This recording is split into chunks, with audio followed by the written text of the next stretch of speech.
I'm holding a stranger's red scarf, and my heart is beating like it recognizes something I don't yet understand. The Christmas market is crowded. Snow falls softly. I found this scarf by the ceramic booth, GPS coordinates embroidered strangely along the hem.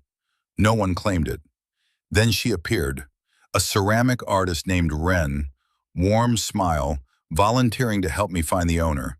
But when her eyes met the scarf, something flickered, like she knew it. I have 48 hours to find the truth. But what I don't expect is this. The person I've been searching for these past 5 years might be standing right beside me.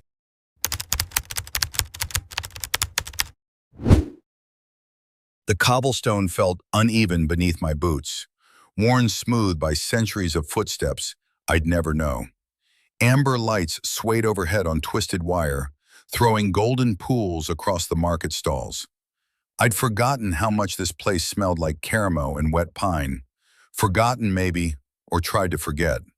5 years is long enough to convince yourself memory lies. I stopped at a ceramic booth. Blue glazed bowls caught the light.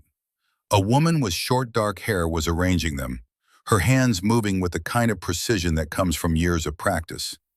I didn't look at her face. I was looking at the scarf, red, deep burgundy like wine held up to firelight. It was draped over the corner of her display table, half hidden beneath a stack of handmade plates. The fabric looked soft, hand-knit, with something stitched along the hem in white thread. I picked it up without thinking. The woman glanced over. "Can I help you?" "This scarf," I said. "Is it yours?" She looked at it for a beat too long. "No, someone must have left it." I turned it over. The white stitching resolved into numbers. 48.8584 degrees north, 2.2945 degrees east. GPS coordinates. My chest tightened for reasons I couldn't name. "That's unusual." "Maybe it's a joke," she said. Her voice was careful. "Or a promise." I looked up then. Her eyes were gray-blue, the color of winter sky before snow. Something about the way she tilted her head felt familiar, like a song I'd heard once and couldn't place. I shook it off. "I should try to find the owner," I said. She smiled, small and warm. "I can help you look." "I'm Wren," she said, wiping clay dust from her fingers onto a rag. "Wren Kotler." Elias Brennan." I held out my hand. Her grip was firm, her palm rough with calluses. Artist's hands. She gestured toward the market. "Where do you want to start?" "I don't know, I looked down at the scarf again. The coordinates felt important, like a clue I should understand but didn't. "This feels deliberate, like someone meant to leave it here." "Or lost it by accident," Wren said. She stepped around her table, pulling a wool coat over her shoulders. "Either way, we won't know unless we ask around." We walked together through the market. The accordion player near the fountain was playing something slow and wistful. A horse-drawn carriage rolled past, bells jingling. I'd been back in this city for less than 6 hours, and already the nostalgia was suffocating. "So," Wren said, "what brings you to the Christmas market?" "Visiting," I said. "Not a lie, not the whole truth either. I used to live here, a long time ago." "How long?" 5 years. She nodded like she understood. "A lot changes in 5 years." "Yeah," I glanced at her. "What about you? Have you always been here?" "Most of my life." She stopped at a booth selling wooden ornaments, held up the scarf to the vendor. "Excuse me, have you seen anyone looking for this?" The vendor shook his head. Wren thanked him and we moved on. "You're kind," I said, "helping a stranger." She shrugged. "Maybe I like mysteries." I didn't know why, but something about the way she said it made my pulse quicken. Why did her voice sound familiar? I kept trying to place it as we wove through the market. Wren asked vendors, shoppers, the woman selling roasted chestnuts. No one recognized the scarf. No one had seen anyone looking for it. But I wasn't really listening to their answers. I was listening to her. The cadence, The slight pause before she spoke, like she was choosing her words with care. The way she said, "Excuse me," with a soft upturn at the end. I'd heard that voice before. I was sure of it. "Elias?" I blinked. She was looking at me, eyebrows raised. "Sorry, I shook my head. "Nothing. Just thinking." "About the scarf?" "About everything." We stopped near the carousel. It was closed for the night, the wooden horses frozen mid-gallop beneath a canopy of lights. I stared at them and felt something twist in my chest. I'd been here before, not just in this market. Here, this exact spot. Wren was quiet beside me. When I glanced over, her expression had gone distant, like she was somewhere else entirely. "You okay?" I asked. She smiled quickly. "Yeah, just this place. It brings back memories." "Good ones?" "Complicated ones." I understood that. I turned back to the carousel, watching the lights blink in slow rhythm. "Can I ask you something?" "Sure." "Do I know you?" Her breath caught, just for a second. Then she laughed, light and easy. "I don't think so. I'd remember." But her hands tightened on the strap of her bag, and I thought, she's lying. The hot chocolate stand was tucked between a bookstall and a vendor selling hand-knit mittens. Wren ordered first, extra whipped cream, no cinnamon. I got the same, though I didn't usually like whipped cream. I just wanted to see if she'd notice. She didn't, or pretended not to. We sat on a wooden bench near the fountain. Steam curled from our cups. The scarf was folded on my lap, the coordinates catching the light. "So," Wren said, "book restoration, that's your job?" I nodded. "Freelance. I travel a lot, mostly private collections." "Sounds lonely." "It is." She sipped her chocolate, holding the cup with both hands. The gesture was so specific, so achingly familiar, that I had to look away. "What about ceramics?" I asked. "How long have you been doing that?" "Since I was a kid. My grandmother taught me." She set the cup down, tracing a finger along the rim. "She used to say clay remembers every touch, even after it's fired, even after it's broken." "That's beautiful." "Or tragic," she smiled sadly, "depending on the touch." I wanted to ask what she meant, but something in her expression told me she wouldn't answer. Not yet. Instead, I said, "You hold your cup like someone I used to know." Her hands stilled. "Oh?" "Both hands, like you're trying to keep it from escaping." She laughed, but it sounded brittle. "Maybe I'm just cold." I didn't push. We sat in silence, watching the market move around us. Somewhere, a child shrieked with laughter. The accordion player switched to a new song, "Carol of the Bells." My throat tightened. "I love this song," Wren said quietly. "Me too." She looked at me then, really looked, and for a moment I thought she was going to say something, something true, but she just stood, brushing snow from her coat. "We should keep looking," she said. The library was just closing when we arrived. Warm light spilled from the tall windows onto the snow-dusted steps.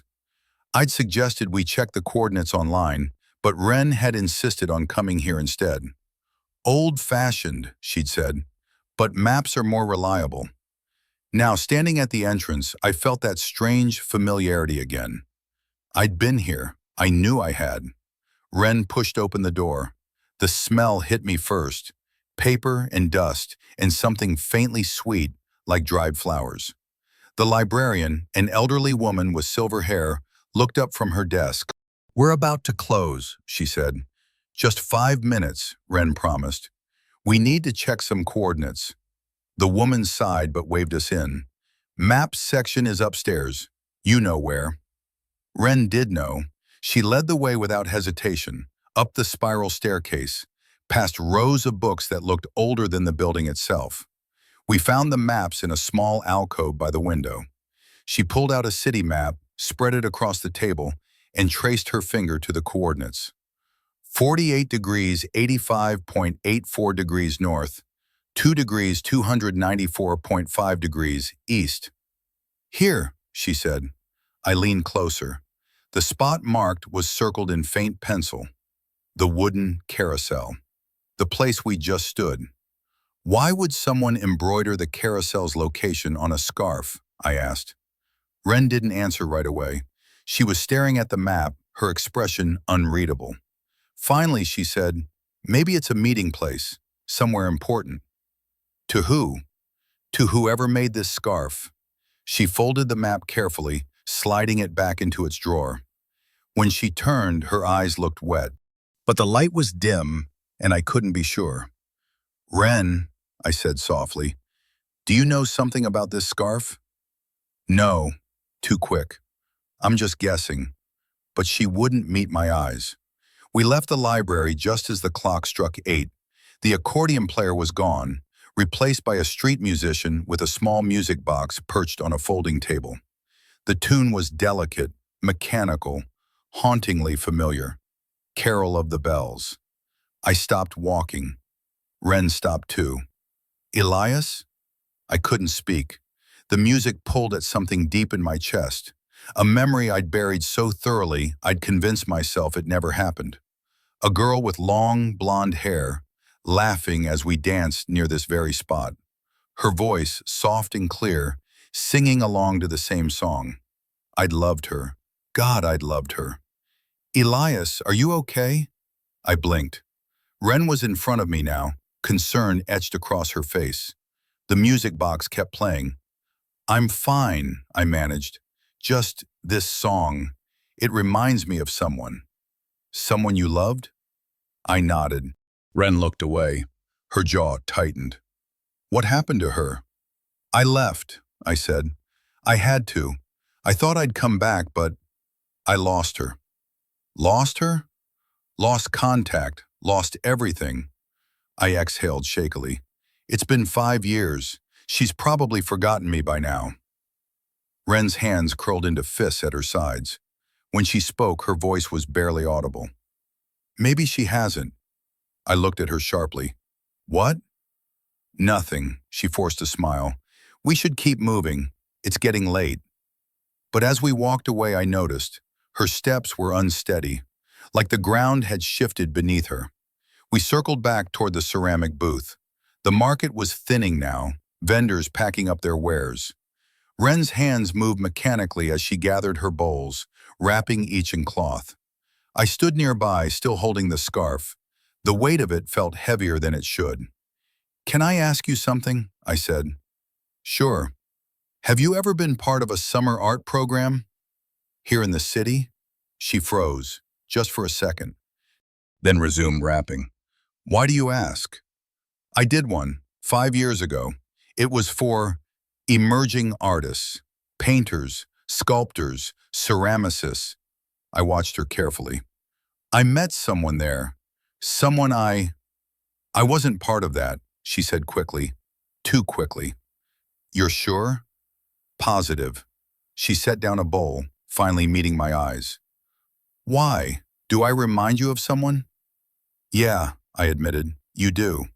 Her expression flickered, something raw and painful crossing her face before she smoothed it away.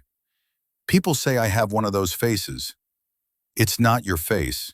I stepped closer. It's everything else. The way you talk, the way you move, even the way you... Elias, her voice was sharp. I'm not her.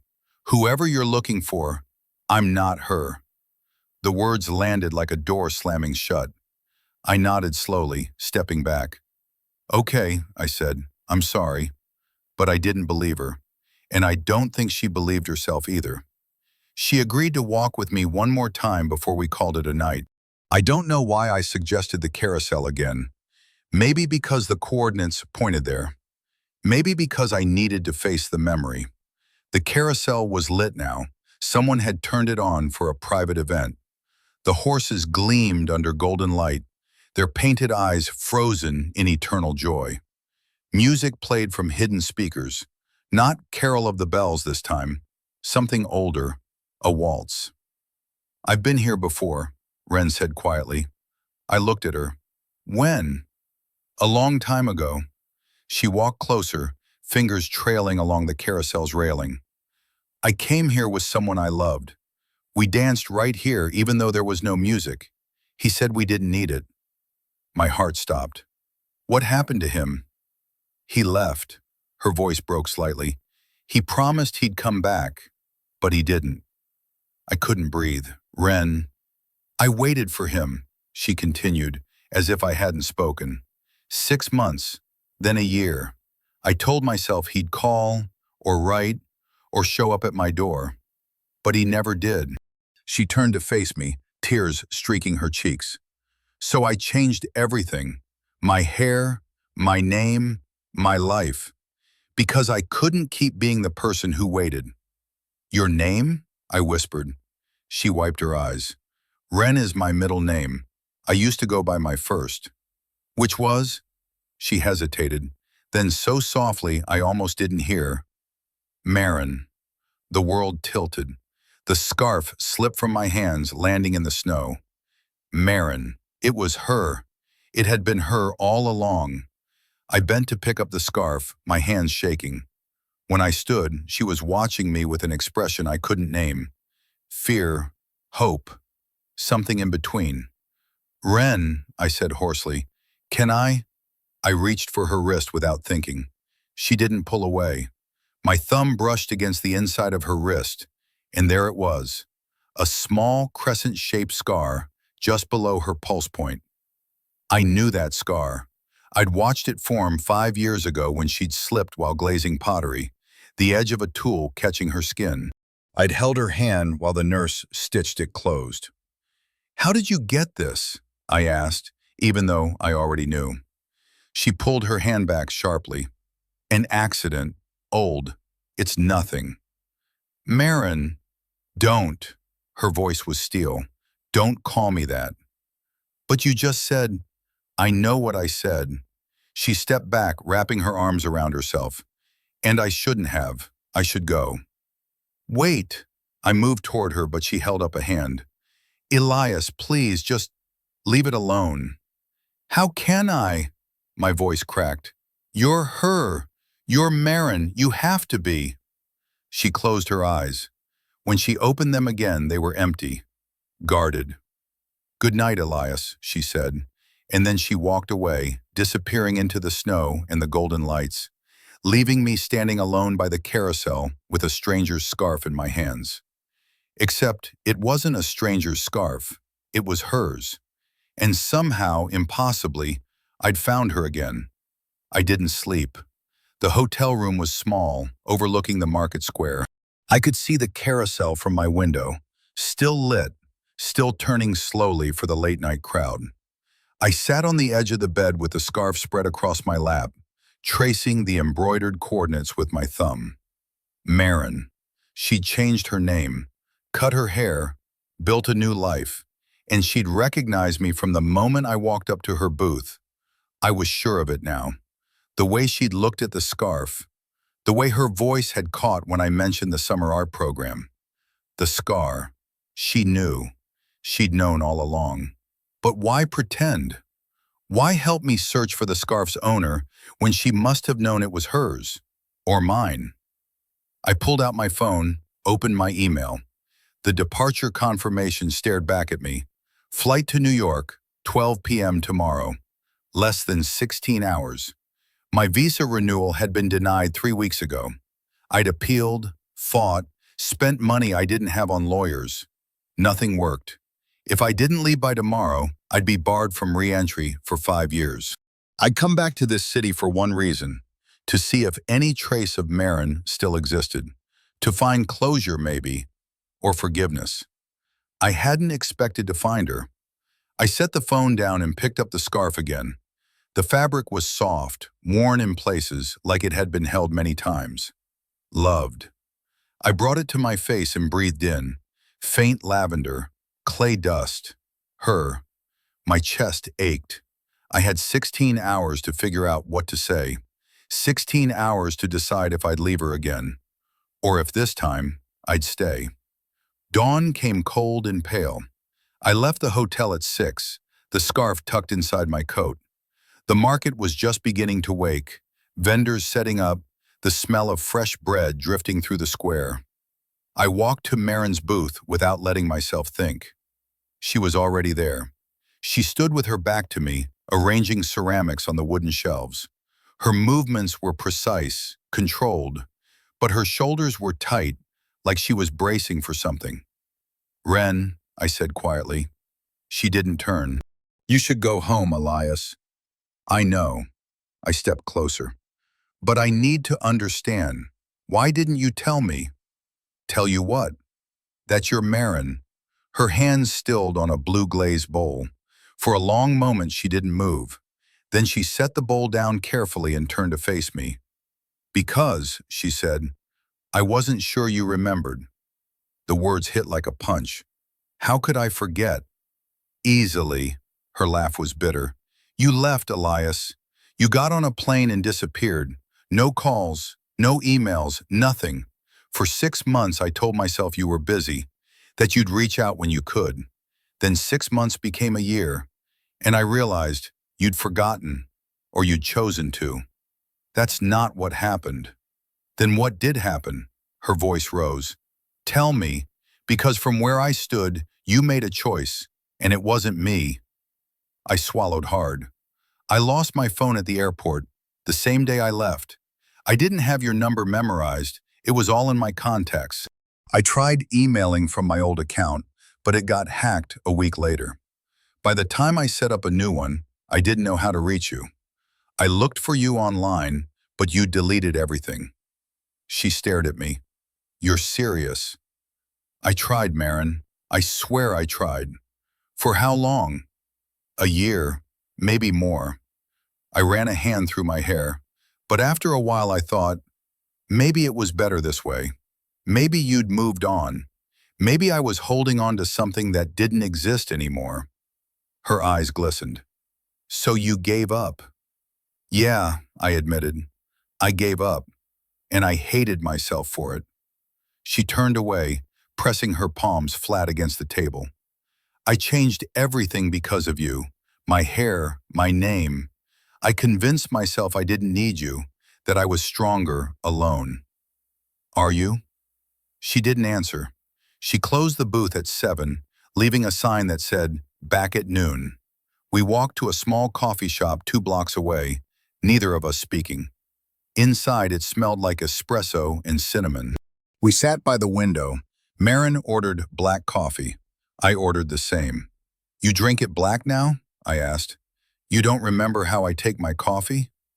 "You used to add cream and 2 sugars." She smiled faintly. "People change." "Not that much." We sat in silence, watching steam curl from our cups. Outside, snow had started falling again, light, gentle flakes that caught the morning light. "The scarf," I said finally. "Is it yours?" "I don't know."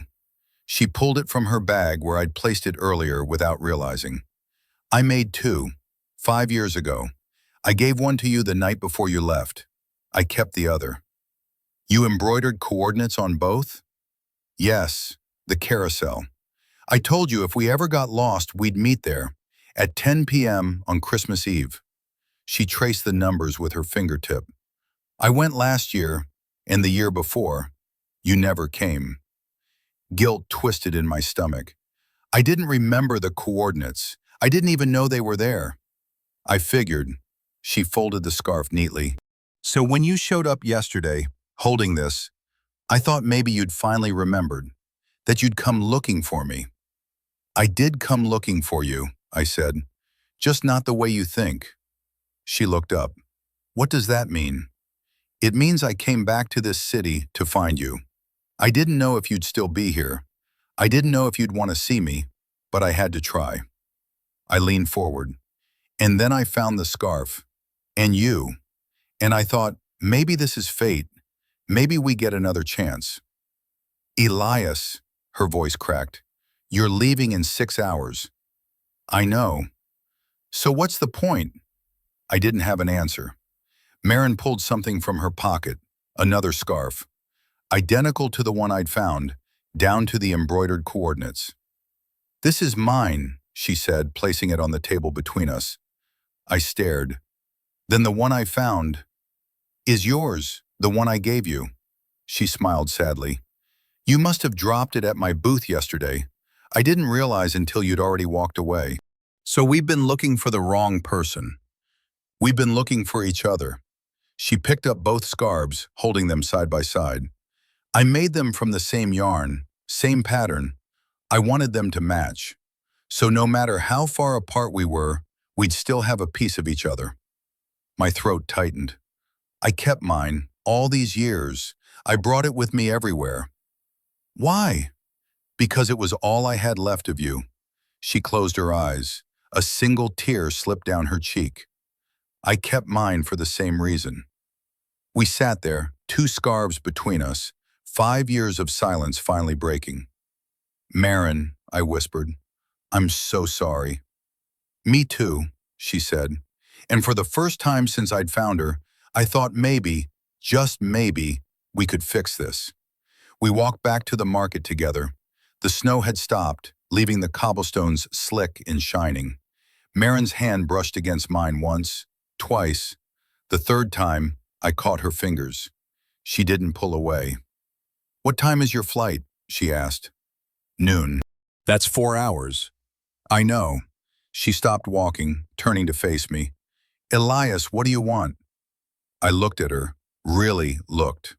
The short dark hair that framed her face. The gray-blue eyes that had haunted me for 5 years. The scar on her wrist. The woman she'd become. I want to stay, I said. You can't. I could. If I don't get on that plane, you'll lose everything. Your visa, your work, your life in New York. Maybe that life isn't the one I'm supposed to have. She shook her head. Don't do this. Don't make me the reason you throw everything away. You're not a reason, I said. You're the reason. You always have been. Her breath hitched. Elias, I left you once. I won't do it again. You don't know what you're saying. Yes, I do. I stepped closer, cupping her face in my hands. I know exactly what I'm saying. I love you, Marin. I never stopped. And if I get on that plane today, I'll spend the rest of my life regretting it. She grabbed my wrists, holding on like I might disappear. What if I can't do this? What if I can't trust you again? Then we'll figure it out. Together. She searched my eyes, looking for a lie, looking for doubt. She didn't find any. Okay, she whispered. Okay? Stay. I kissed her then, soft and desperate and 5 years too late. She tasted like coffee and salt and something I couldn't name, something like home. When we pulled apart, she was crying. I'm scared, she admitted. Me too. Promise me you won't leave. I promise. She nodded, wiping her eyes.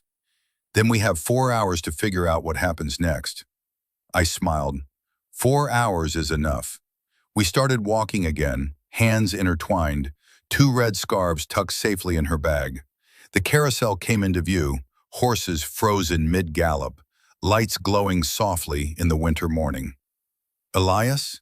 Marin said. Yeah? Thank you for coming back. I squeezed her hand. Thank you for waiting.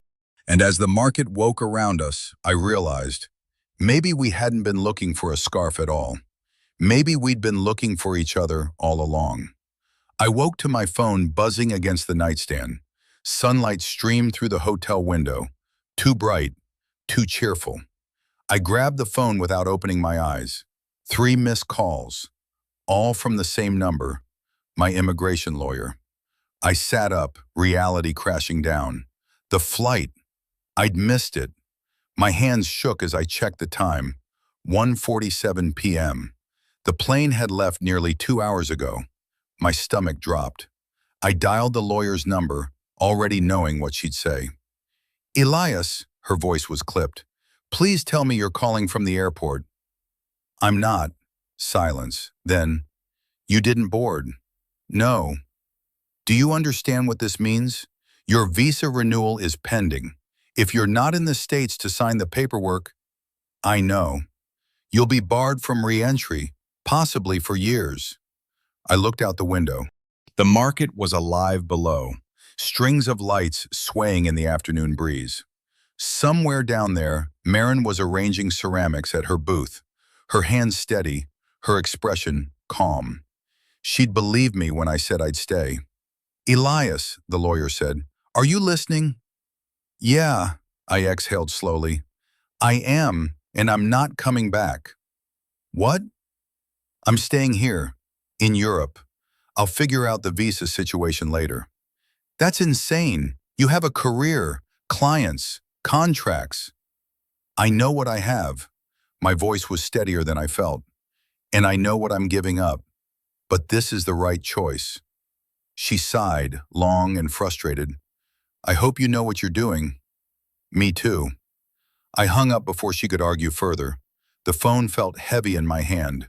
I'd just blown up my entire life. No job security, no legal status, no plan beyond stay with Marin. But when I thought about getting on that plane, leaving her again, my chest constricted so tightly I couldn't breathe. I grabbed my coat and headed for the market. Marin looked up when I approached her booth. Her smile faded the moment she saw my face. "You missed the flight," she said, not a question. "Yeah." She set down the bowl she was holding, wiping her hands on her apron. "Elias, please tell me you didn't." I stayed. I stepped closer. "I told you I would." "I thought you'd change your mind." "I didn't." She stared at me, eyes searching. "What does this mean? For your visa? Your work?" "It means I'm unemployed and possibly undocumented." I tried to smile. "But I'm here." "That's not funny." "I know." I reached for her hand. She let me take it. "Marin, I don't have answers yet. I don't know how to fix the legal stuff, or where I'll work, or even where I'll live. But I know I can't leave you again. So we'll figure it out. Together." Her fingers tightened around mine. "You're insane." "Probably." "And reckless." "Definitely." She pulled me closer, resting her forehead against my chest. I wrapped my arms around her, breathing in clay dust and lavender. She was shaking. "Hey," I murmured, "it's okay." "No, it's not." Her voice was muffled. "You just gave up everything. For me. What if I can't? What if we can't?" "We will." "You don't know that." "I do." I tilted her chin up, forcing her to meet my eyes. "Because 5 years ago, I walked away. And it was the worst mistake I ever made. I won't make it again." She kissed me then, hard and desperate, like she was trying to prove something. When she pulled back, her eyes were red. "Promise me," she whispered. "Promise you won't regret this." "I won't." "How can you be sure?" I kissed her forehead. "Because I already know what regret feels like. And this isn't it." We closed her booth early and walked to a quiet cafe on the edge of the market. Inside, it smelled like burnt sugar and old books. We sat in the corner, 2 cups of tea between us, neither of us drinking. "Okay," Marin said. "Let's be realistic. You can't stay in the country indefinitely without proper documentation." "I know." "Do you have a European passport? Family here?" "No, I'm American. No dual citizenship." She chewed her lip, thinking. "What about a work visa? Can you apply for one?" "Maybe, but it takes months. And I'd need a sponsor, a company willing to hire me." "What about freelance?" "Same issue. I'd need consistent contracts, proof of income. It's complicated." She drummed her fingers on the table. "What if you applied for a student visa? There are art restoration programs here. You could study while you figure things out." I blinked. "That's actually not a bad idea." "I know," she smiled faintly. "I've thought about this before." "You have?" She looked away. "When you first left, I used to imagine what I'd do if you came back, how I'd help you stay. It was stupid, a fantasy, but I couldn't stop thinking about it." My chest ached. "Marin, don't." She held up a hand. "Let's just focus on the present. We'll look into student visas tomorrow. For now, you need a place to stay. How long is your hotel booked?" "2 more nights." "And after that?"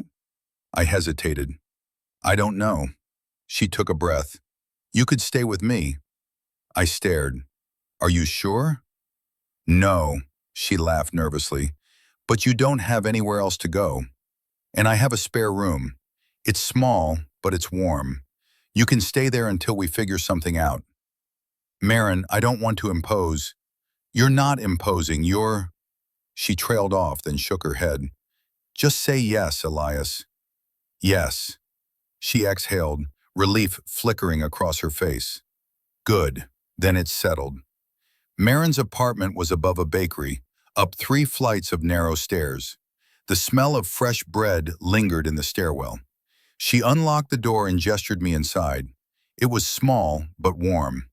Exposed brick walls, wooden floors, a kitchen barely big enough for one person.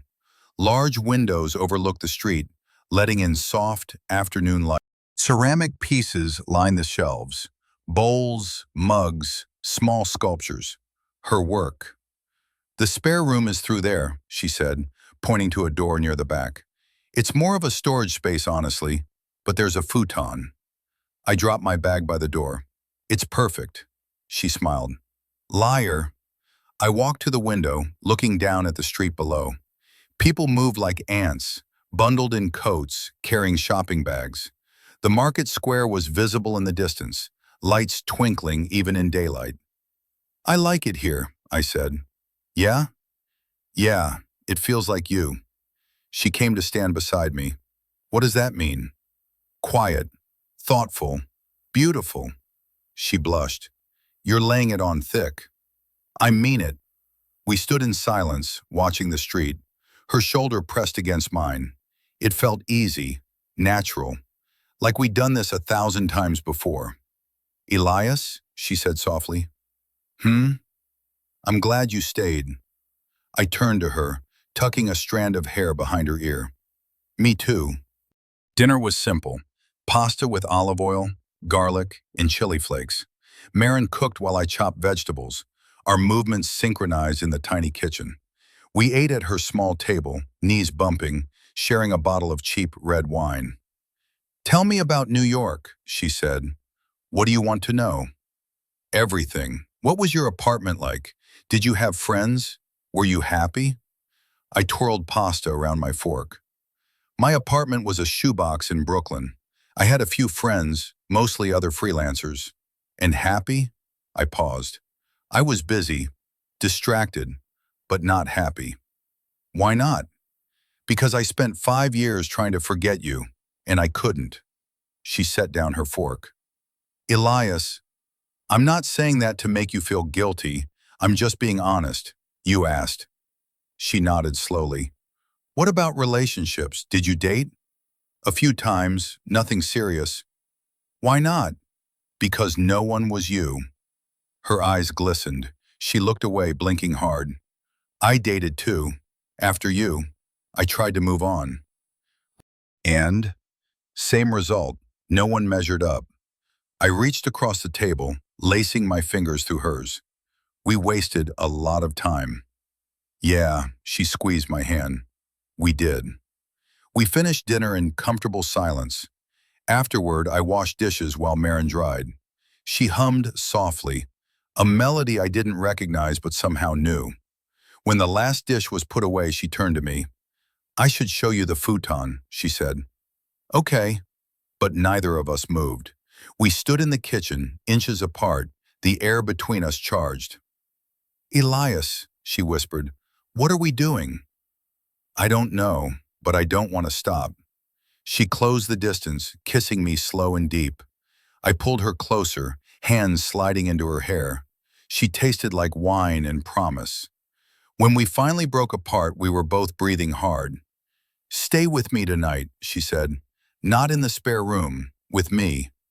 I cupped her face. Are you sure? No, but I want to anyway. I kissed her forehead. Then yes. I woke to sunlight streaming through unfamiliar windows. For a moment, I didn't remember where I was. Then I felt her, Marin, curled against my side, head resting on my chest. Her breathing was slow, even, peaceful. I stayed still, not wanting to wake her. My arm was asleep, pins and needles shooting down to my fingers, but I didn't care. She was here. Real. Mine.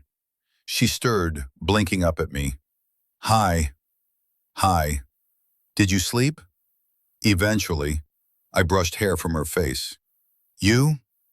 Better than I have in years. She stretched, cat-like, then settled back against me. What time is it? I glanced at the clock. Just after 7. We should get up. I have to open the booth by 9. 5 more minutes, she smiled. Okay, 5 more minutes. We lay there, tangled in sheets, sunlight warming our skin. Her fingers traced patterns on my chest, absent, soothing. I closed my eyes, committing this moment to memory, the weight of her, the smell of her shampoo, the sound of her breathing. Elias, she said quietly. Yeah, I'm scared. I opened my eyes. Of what? That this is too good, that something will go wrong. It won't. You can't promise that. No, I admitted, but I can promise I'll fight for this, for us, no matter what. She lifted her head, looking at me. What if it's not enough? Then we'll fight harder. She kissed me, soft and lingering. When she pulled back, her eyes were wet. I love you, she said. I never stopped. My throat tightened. I love you too. Then let's not waste any more time.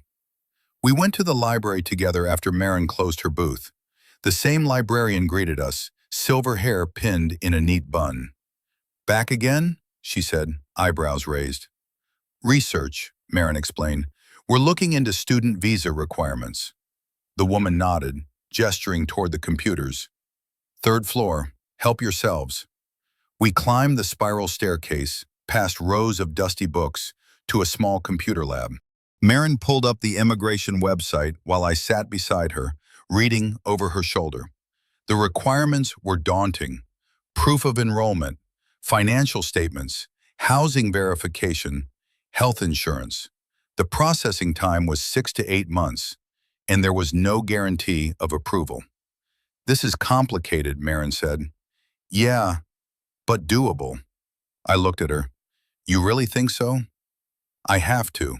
She clicked through pages, making notes. Because the alternative is you leaving. And I can't, her voice broke. I can't go through that again. I pulled her chair closer, wrapping an arm around her. You won't have to, I promise. She leaned into me. What if the visa gets denied? Then we'll find another way. We'll get married if we have to. She jerked back. What? I'm serious. If it comes to that... Elias, we've been back together for 2 days. I know, but I also know I want to spend the rest of my life with you. So if getting married keeps me here, I'll do it. She stared at me, mouth slightly open. You're insane. We've established that. She laughed, shaky and breathless. Ask me again in 6 months. Deal. Marin took me to her ceramics workshop the next afternoon. It was in a converted warehouse near the river, shared with other artists. The space smelled like wet clay and wood smoke. Pottery wheels lined one wall, kilns against the other. Her corner was organized chaos. Shelves of glazes, bins of tools, half-finished pieces waiting to be fired. This is where I spend most of my time, she said, gesturing around, when I'm not at the market. I picked up a small bowl, running my thumb along the rim. The glaze was deep blue, speckled with white. This is beautiful. Thanks. That's part of a new series. Ocean-inspired. I can see it. I set it down carefully. You're talented, Marin.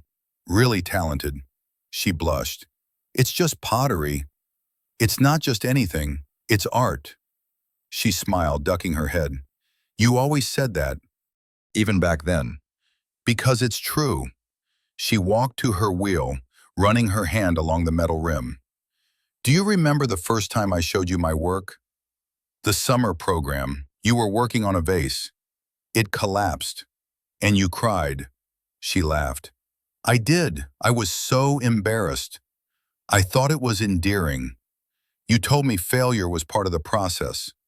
And it is. She looked at me, expression soft. You were the first person who believed I could actually do this. make a living from clay. Everyone else said it was impractical, a hobby, but you said I was an artist. My chest tightened. You are. I know that now, but back then, she trailed off. You gave me confidence, and when you left, I almost gave up. I thought maybe everyone else was right, that I was chasing something impossible. But you didn't give up. No, because I kept hearing your voice in my head, telling me I could do it. So I did. She crossed the space between us, taking my hand. You changed my life, Elias, even when you weren't here. I pulled her close, burying my face in her hair. I'm here now. I know. And I'm not going anywhere. We were walking back to her apartment when we ran into him. A man, mid-30s, tall with dark hair. He stopped when he saw Marin, his expression shifting from surprise to something harder. Ren, he said. Marin tensed beside me. Owen. The man's eyes flicked to me, then back to her. Who's this? A friend. A friend. His tone was skeptical. You've been avoiding my calls. I've been busy. Too busy to return a text? I felt her discomfort like a physical thing. I stepped slightly forward. Is there a problem? Owen's gaze sharpened. And you are? Elias. Recognition flashed across his face. Elias, right. The ex she never shut up about. Marin flinched. Owen, don't. What? I'm just being honest. He looked at me. She talked about you for months, drove me crazy. Every time I tried to get close, it was Elias this and Elias that. I told her she needed to move on. Clearly, she didn't listen. That's enough, Marin said, her voice sharp. Is it? Because from where I'm standing, he shows up and you drop everything. Again. Owen shook his head. You know what? Fine, do whatever you want. But don't come crying to me when he leaves again. He walked away before either of us could respond. Marin's hands were shaking. Who was that? I asked quietly. Someone I dated, briefly, last year. He's still in love with you. I know. She closed her eyes. I shouldn't have led him on. But I thought maybe I could make it work, that I could forget you. Did it work? No. She looked up at me. It never did. I took her hand. I'm sorry. For what? For making it hard for you to move on. She squeezed my fingers. Don't apologize. You're here now. That's all that matters. That night, I lay awake while Marin slept beside me. Owen's words echoed in my head. Don't come crying to me when he leaves again. What if he was right? What if I couldn't make this work? The visa process could take months. Months where I'd be in legal limbo, unable to work, dependent on Marin. What kind of life was that? I slipped out of bed, careful not to wake her, and went to the window. The street below was quiet, illuminated by soft street lamps.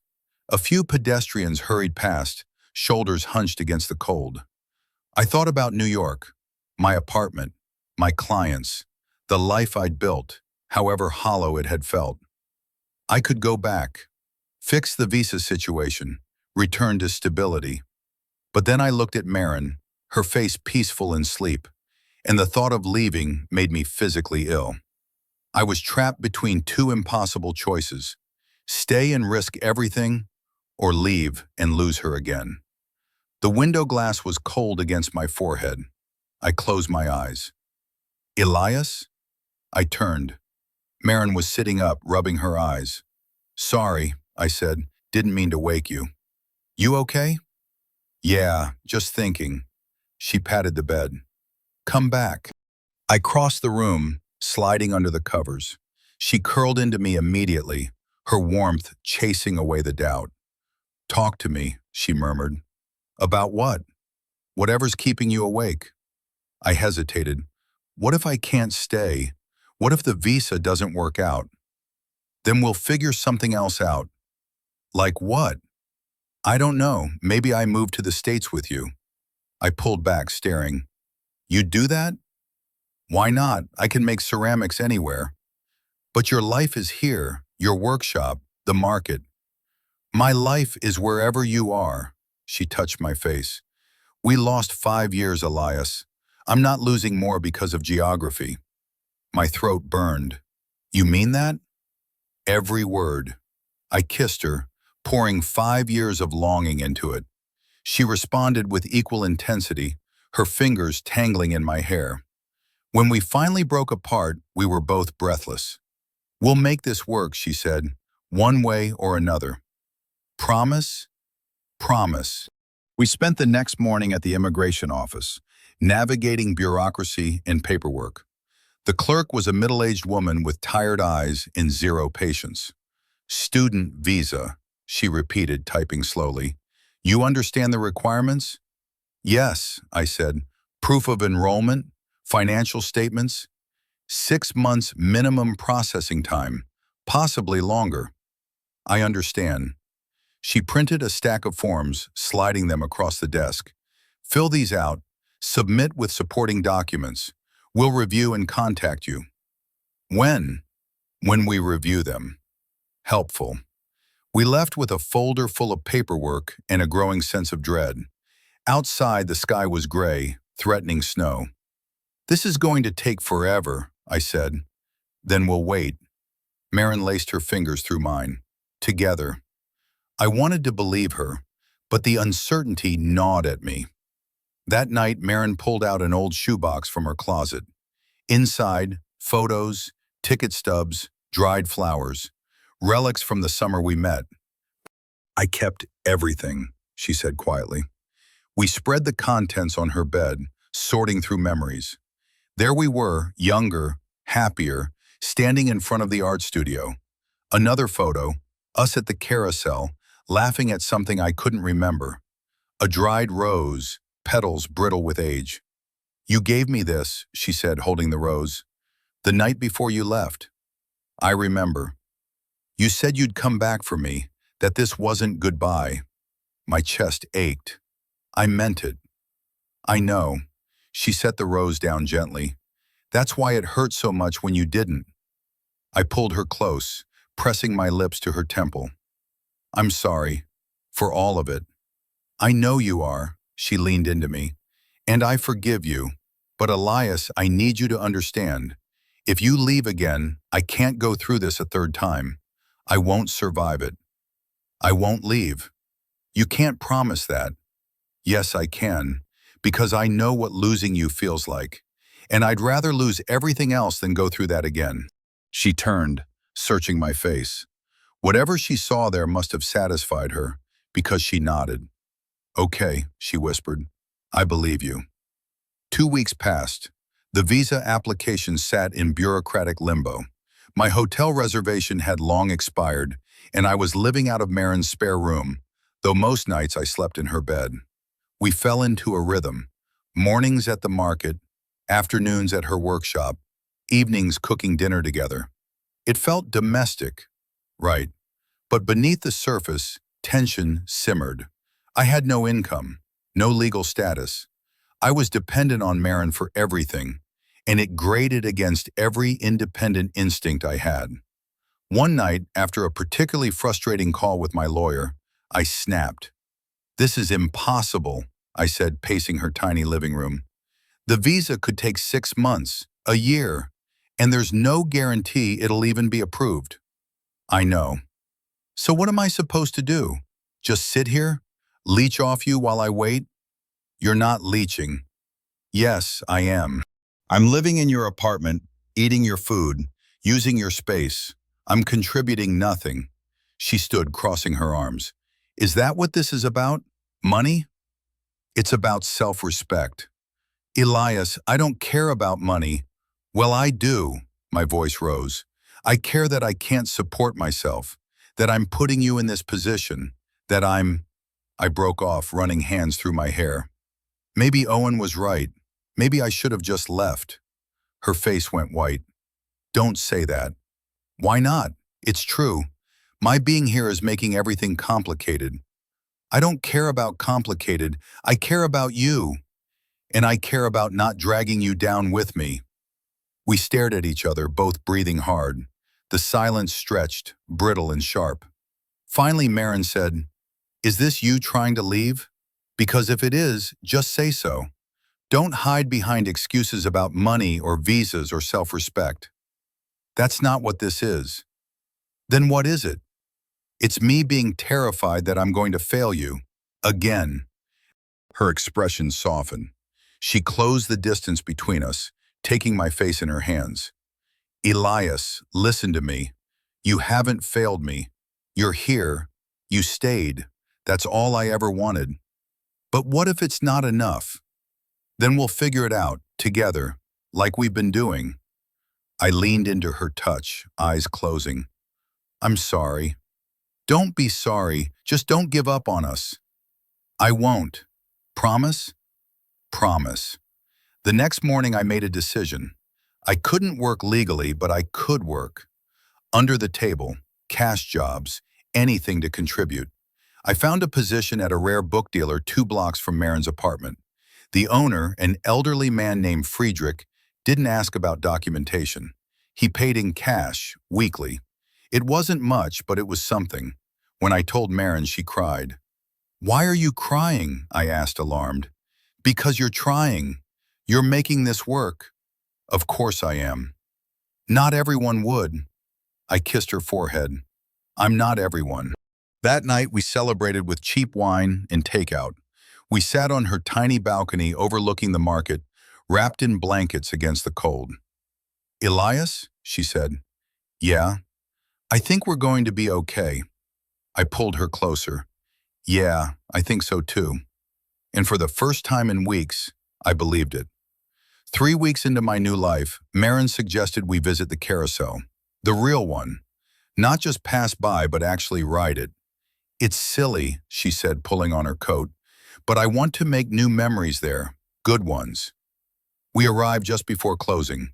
The operator, a teenager with headphones, barely looked up as we paid.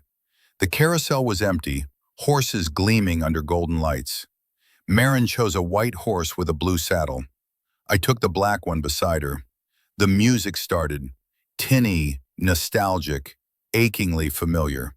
We rose and fell in slow rhythm, circling endlessly. Marin laughed, throwing her head back, and I realized I'd never seen her this free. "What?" she said, catching me staring. "Nothing, just, you're beautiful." She blushed. "You're biased." Doesn't make it less true. The carousel slowed, then stopped, but neither of us moved to get off. The operator called out something about closing, but Marin waved him away. "One more ride," she called. "Please?" He sighed but restarted the music. This time she reached across the space between horses, lacing her fingers through mine. We rode in silence, hands linked, the world spinning around us. "Elias?" she said softly. "Yeah? Remember what you said about getting married if the visa doesn't work?" My heart stuttered. "Yeah." "Were you serious?" "Completely." She bit her lip. "Good, because I've been thinking, maybe we shouldn't wait 6 months. I twisted on my horse to face her fully. "What are you saying?" "I'm saying," she took a breath, "I'm saying maybe we should just do it. Get married. Not for the visa or the paperwork or any practical reason, but because I love you, and I want to." My throat closed. "Marin, I know it's fast. I know we just found each other again, but we already lost 5 years. I don't want to waste more time being cautious." I slid off my horse, crossing to hers. The carousel was still moving, but I didn't care. I pulled her down into my arms. "Yes," I said. "Yes?" "Yes, I'll marry you. Tomorrow if you want." She laughed, breathless. "Maybe not tomorrow, but soon." I kissed her, deep and certain. The carousel spun, the music played, and for the first time since I'd come back, everything felt right. I told Friedrich the next day. He was in his shop, cataloging a first edition Dickens, when I blurted it out. "I'm getting married." He looked up, eyebrows raised. "To the ceramic artist?" "Yes."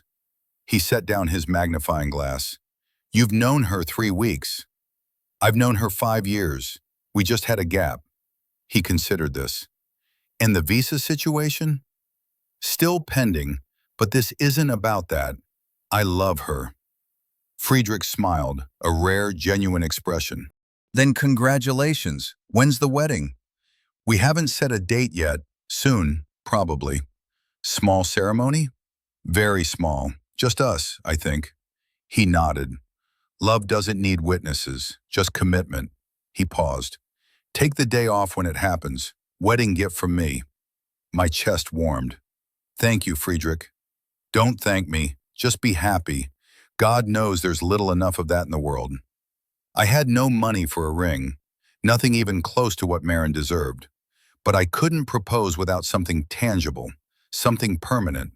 I spent my lunch break wandering antique shops, searching for anything I could afford. Most rings were far beyond my budget. Then, in a dusty corner of a shop near the river, I found it. A simple silver band with a small pale blue stone. Aquamarine, the shopkeeper said, the color of Maren's eyes. How much? I asked. He quoted a price just within my budget. I bought it without hesitation. That night, I hid the ring in my coat pocket and took Maren to the market. We walked slowly, hand in hand, past vendors closing up shop. Where are we going? She asked. You'll see. I led her to the carousel. It was closed, dark, but the horses were still visible in the moonlight. I stopped in front of the white ones she'd ridden. Elias, what? I dropped to one knee. Her breath caught. Maren Kotler, I said, pulling out the ring. I know we're doing this backward. I know we've only been back together a few weeks. But I also know I want to spend every single day of the rest of my life with you. So, I held up the ring. Will you marry me? For real this time? Not for visas or paperwork, but because I love you more than anything? She was crying, laughing and crying at the same time. You idiot! We already decided we were getting married. I know, but I wanted to ask properly. She pulled me up, kissing me hard. When she finally pulled back, she was grinning through tears. Yes, she said. Obviously, yes. I slid the ring onto her finger. It fit perfectly. We decided on a small ceremony, just us, an officiant, and maybe Friedrich as witness. No fuss, no guess. Just a quiet commitment in front of someone who could make it legal. What about your family? I asked one night, lying in bed. What about them? Shouldn't they be there? She was quiet for a moment. My parents and I were not close. They didn't approve of me becoming a ceramicist, thought it was a waste. We haven't spoken in 2 years. I'm sorry. Don't be. It's better this way. She turned to face me.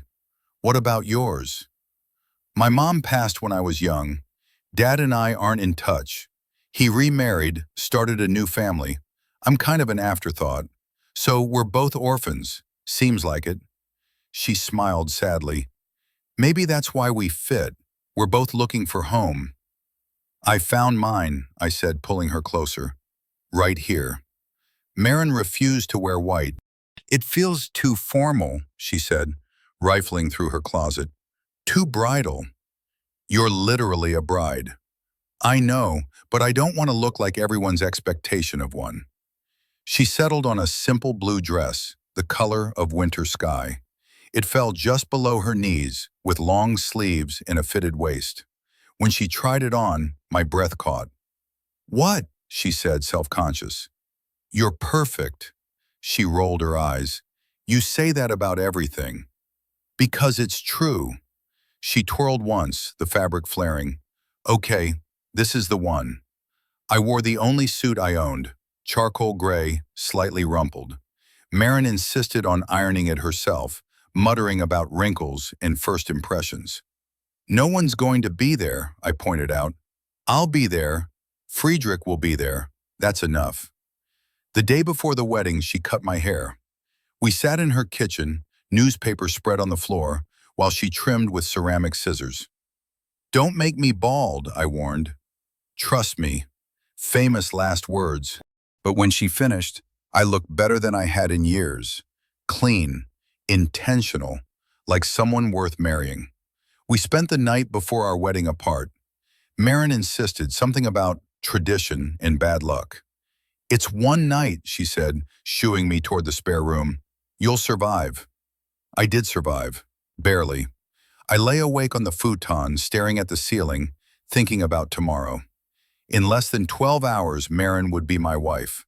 The thought was surreal, terrifying, perfect. Around midnight, I heard her door open, footsteps in the hallway. Then she was there, standing in my doorway in an oversized sweater. "I can't sleep," she admitted. "Me neither." "Can I stay with you?" "Just to sleep. No bad luck if we're just sleeping." I lifted the blanket. She crawled in beside me, fitting against my side like she belonged there, which she did. "Nervous?" I asked. "Terrified." "Me too." "What if we're making a mistake?" I kissed her forehead. "We're not." "How do you know?" "Because this, us, is the only thing I've ever been sure about." She sighed, relaxing into me. "Okay, I believe you." Within minutes, she was asleep. I stayed awake a little longer, memorizing the weight of her, the sound of her breathing. Tomorrow, everything would change. But right now, in this quiet moment, everything was exactly as it should be. We married on a Thursday afternoon in a small government office that smelled like coffee and paper. The officiant was a woman in her 50s with kind eyes and reading glasses on a chain. Friedrich stood to the side, hands clasped, smiling softly. Maren wore her blue dress and carried a single white rose. I'd found it that morning at the market, still wet with dew. The ceremony was brief. Legal words about commitment and partnership. I barely heard them. I was too focused on Maren, her face, her hands in mine, the way she looked at me like I was everything. "Do you, Elias Brennan, take Maren Kotler to be your lawfully wedded wife?" "I do." "And do you, Maren Kotler, take Elias Brennan to be your lawfully wedded husband?" "I do." "Then by the power vested in me, I pronounce you married. You may kiss." I cupped her face, kissing her softly. She tasted like tears and promise. When we broke apart, she was smiling so wide it must have hurt. "We did it," she whispered. "We did." Friedrich clapped, the sound sharp in the quiet room. The officiant handed us papers to sign. We scribbled our names, officially binding ourselves to each other. Walking out of that office, Marin's hand in mine, I felt lighter than I had in years, like I'd finally come home. We celebrated at a tiny restaurant near the river, just the three of us, me, Marin, Friedrich.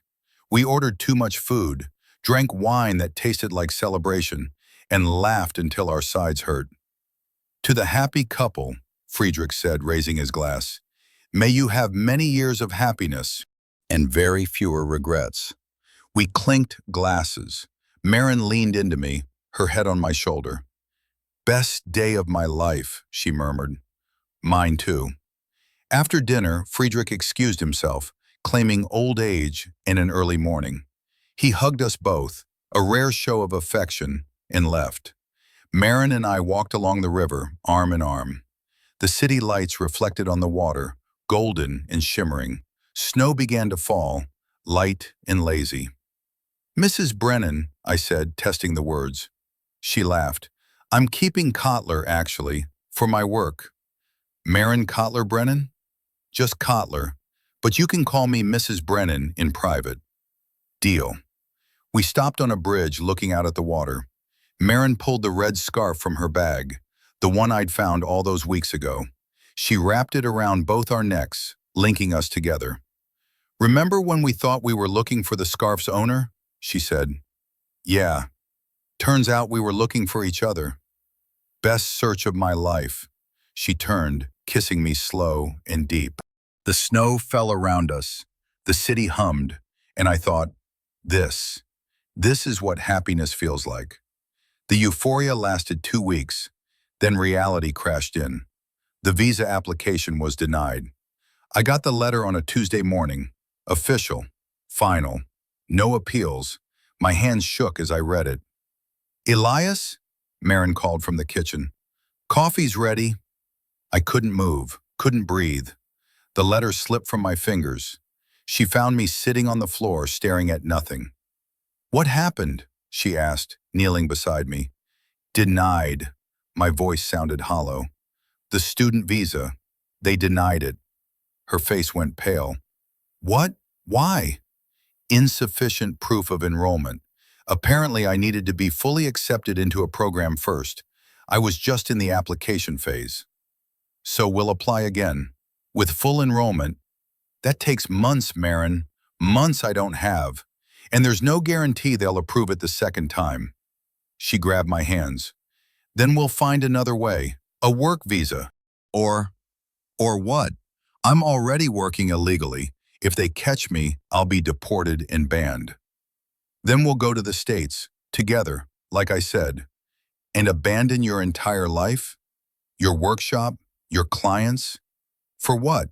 For me to maybe get my status back? Maybe?" Her eyes flashed. "Yes, for you. Because you're my husband and I love you.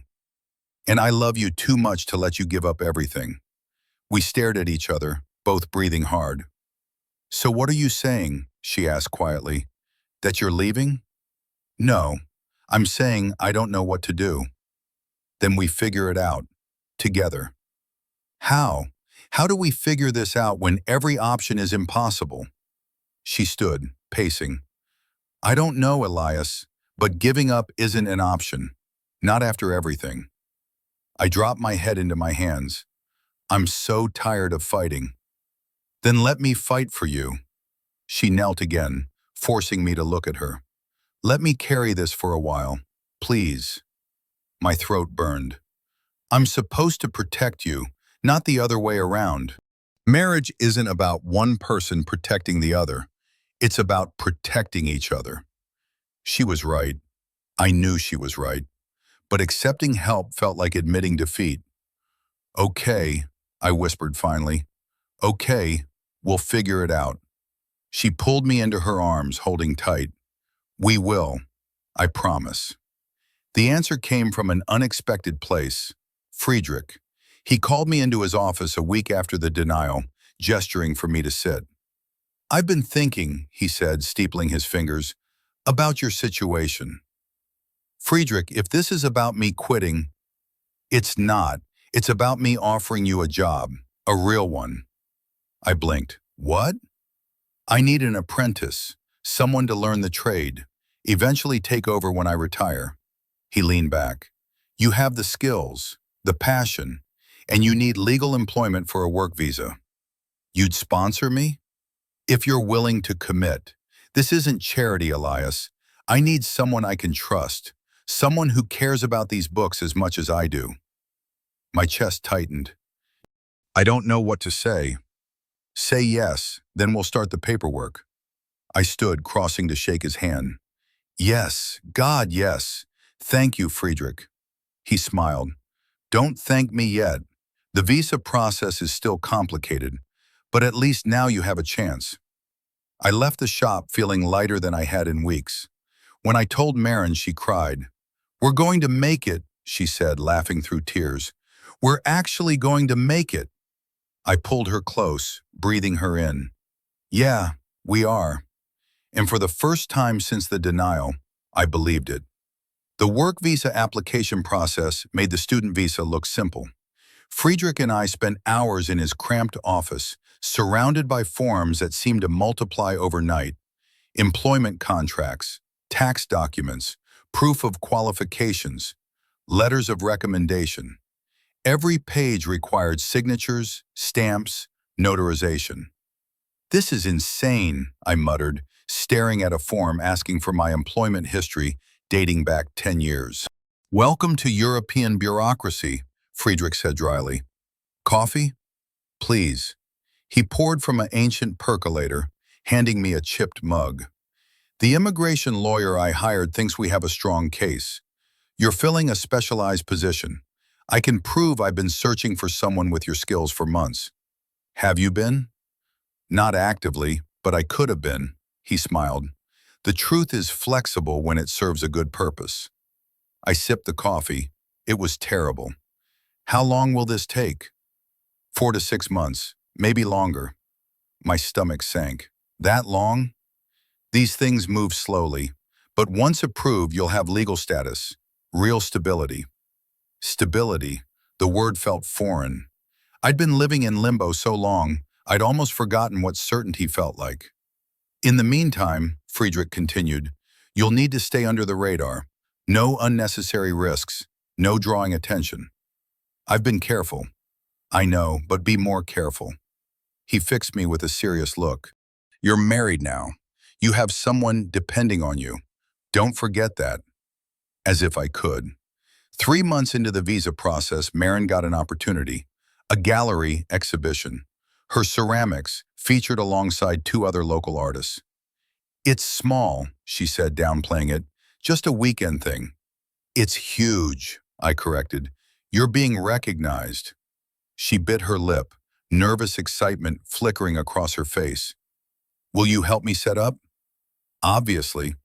We spent a week preparing, selecting pieces, arranging them just so. She second-guessed every choice, moving bowls an inch to the left, then back again. They're perfect, I told her for the 100th time. They're not. This one's glaze is uneven, and that one has a wobble. Maren, I caught her hands. They're perfect because you made them. Stop doubting yourself. She exhaled slowly. You're right. Okay, they're done. Opening night arrived cold and clear. The gallery filled with people, collectors, critics, curious locals. Maren stood near her display, fielding questions, her cheeks flushed with pride and nerves. I watched from across the room, my chest swelling. This woman, my wife, was extraordinary. And somehow, impossibly, she'd chosen me. A well-dressed woman approached Maren, gesturing animatedly at a large vase. They talked for several minutes. Then Maren glanced over, catching my eye. She was beaming. After the woman left, Maren rushed over. She bought 3 pieces, she whispered, grabbing my arms. 3! And she wants to commission more for her restaurant. I picked her up, spinning her. She laughed, breathless and radiant.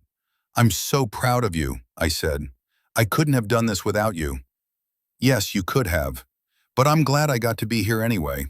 She kissed me, soft and lingering. Around us, the gallery hummed with conversation and possibility. For once, the future felt bright. Weeks turned into months. The visa application crawled through bureaucratic channels at a glacial pace. Friedrich checked in with the lawyer weekly. The answer was always the same, still processing. I threw myself into work, learning everything Friedrich could teach me. The anatomy of rare books, conservation techniques, how to identify first editions, assess damage, negotiate with collectors. You have a gift for this, he said one afternoon, watching me repair a water-damaged spine. You're a good teacher. I'm an impatient teacher, but you're a patient student. He adjusted his glasses. When this visa comes through, I'm making you a partner, not just an employee. I looked up, startled. Friedrich, I'm serious. I'm 73, Elias. I won't be doing this forever. I need someone to carry on the work, someone who cares. He met my eyes. I think you're that someone. My throat tightened. I don't know what to say. Say you'll think about it. I will. That night I told Maren. She was in her workshop, trimming excess clay from a bowl. Partner? She repeated. That's incredible. It feels too good to be true. Maybe good things are finally allowed to happen to us. She set down her tools, coming to sit beside me. We've earned it, don't you think? After everything? I pulled her close. Maybe we have. We sat in comfortable silence, the workshop settling around us. Outside, snow began to fall again, soft, persistent, beautiful. Elias, she said quietly. Yeah? I'm happy, really, truly happy. For the first time in, I don't even know how long. I kissed her temple. Me too. Even with all the uncertainty, the visa waiting game? Even with that, because I have you, and that's enough. She turned, cupping my face. We're going to make it, aren't we? Yes, I said. We are. The call came on a Tuesday in late February. I was at the shop, cataloging a new acquisition, when my phone buzzed. Unknown number. I almost didn't answer. Hello? Mr. Brennan? This is the immigration office. I'm calling about your work visa application. My heart stopped. Yes? Your application has been approved. Pending final documentation review, you'll be issued a 3-year work visa with option to renew. The room tilted. What? Approved, Mr. Brennan. Congratulations.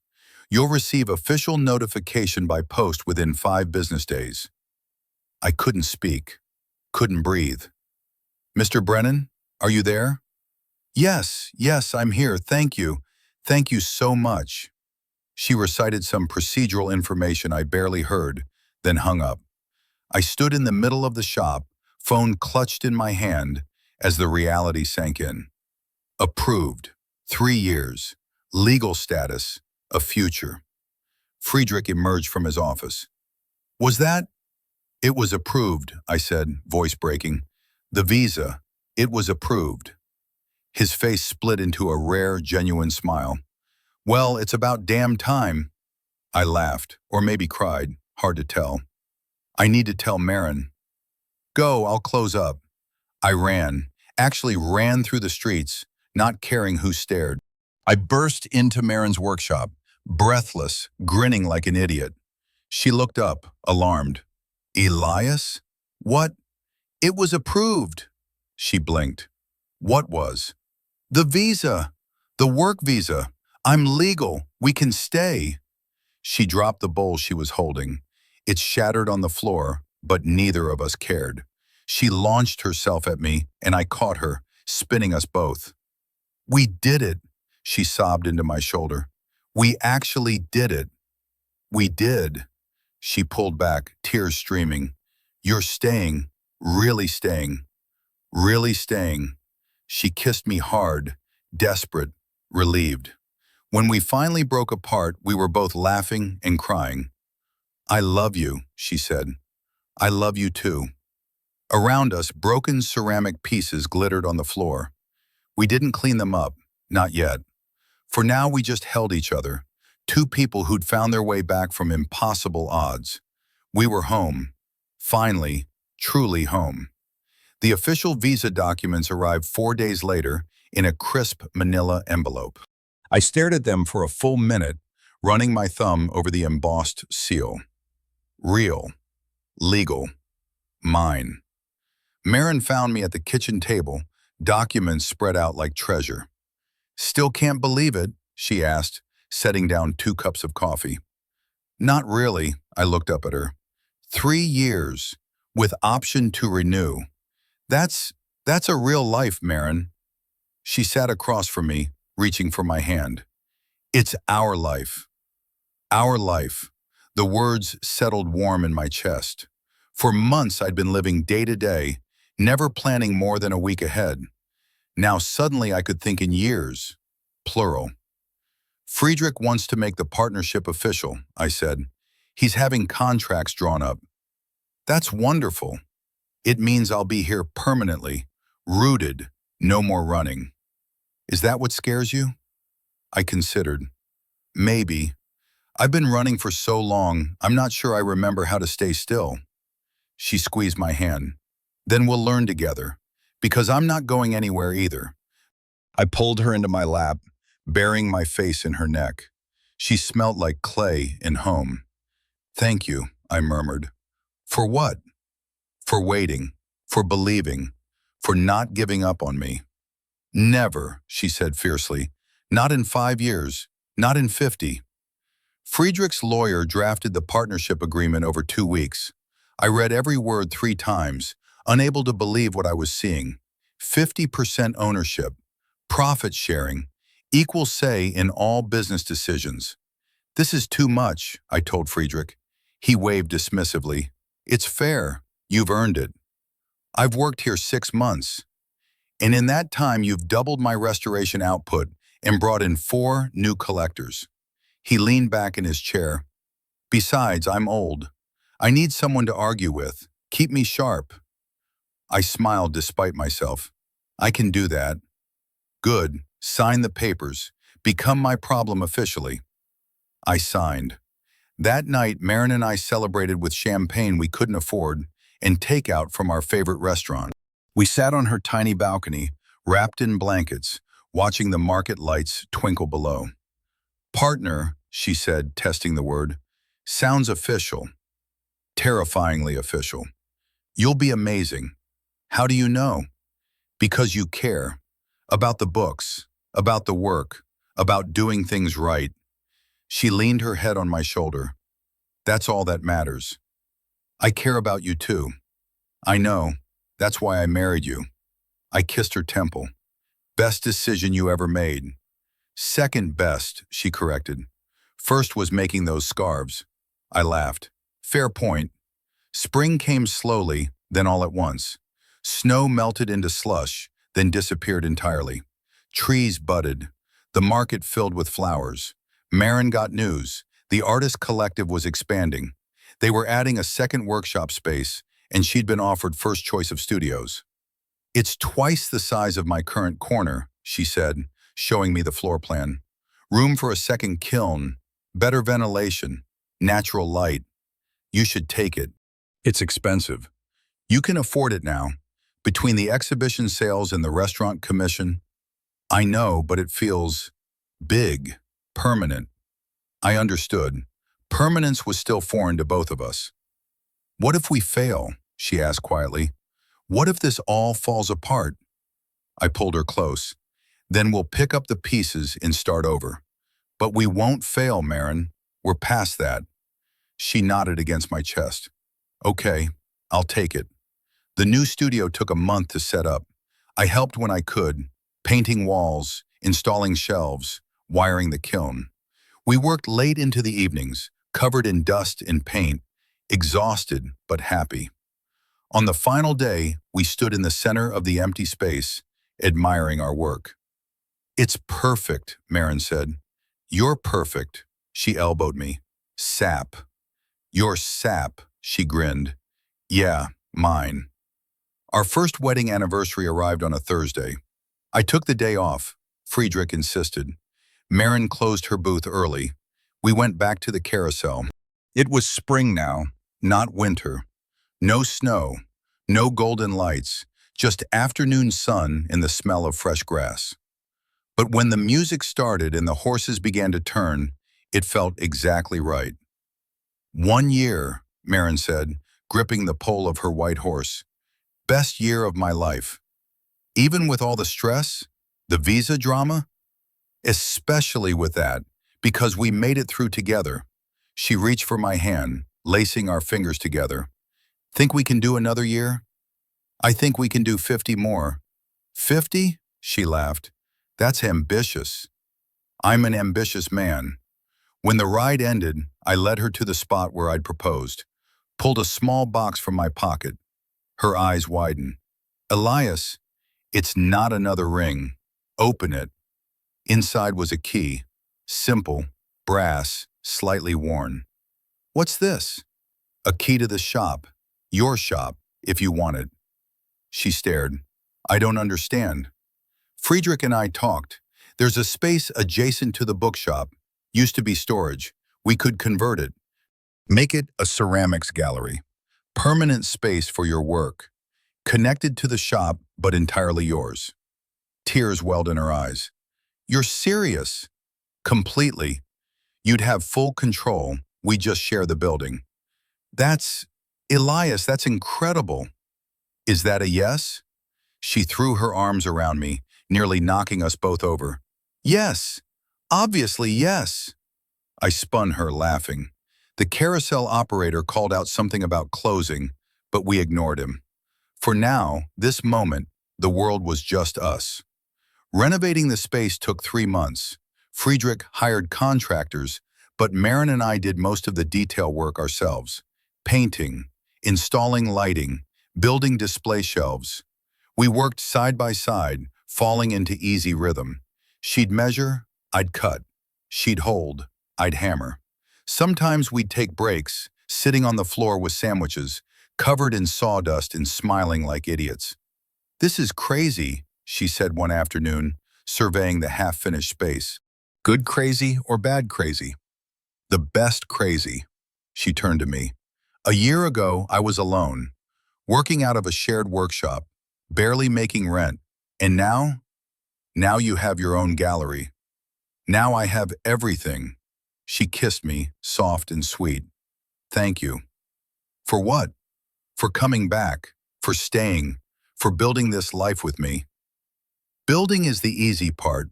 You're the one who made it worth building for." She rolled her eyes but smiled. Smooth talker. Just honest. By summer, the gallery was finished. Clean white walls, track lighting, glass displays for her ceramics.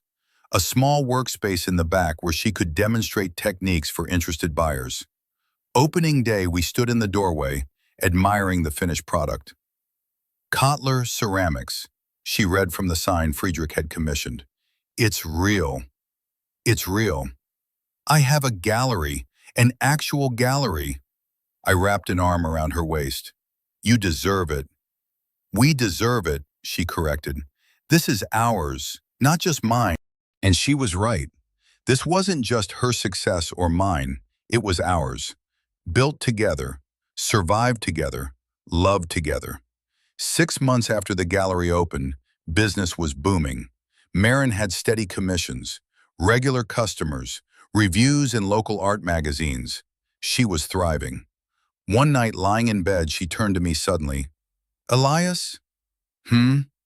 Remember when you proposed? For real? At the carousel?" "Of course.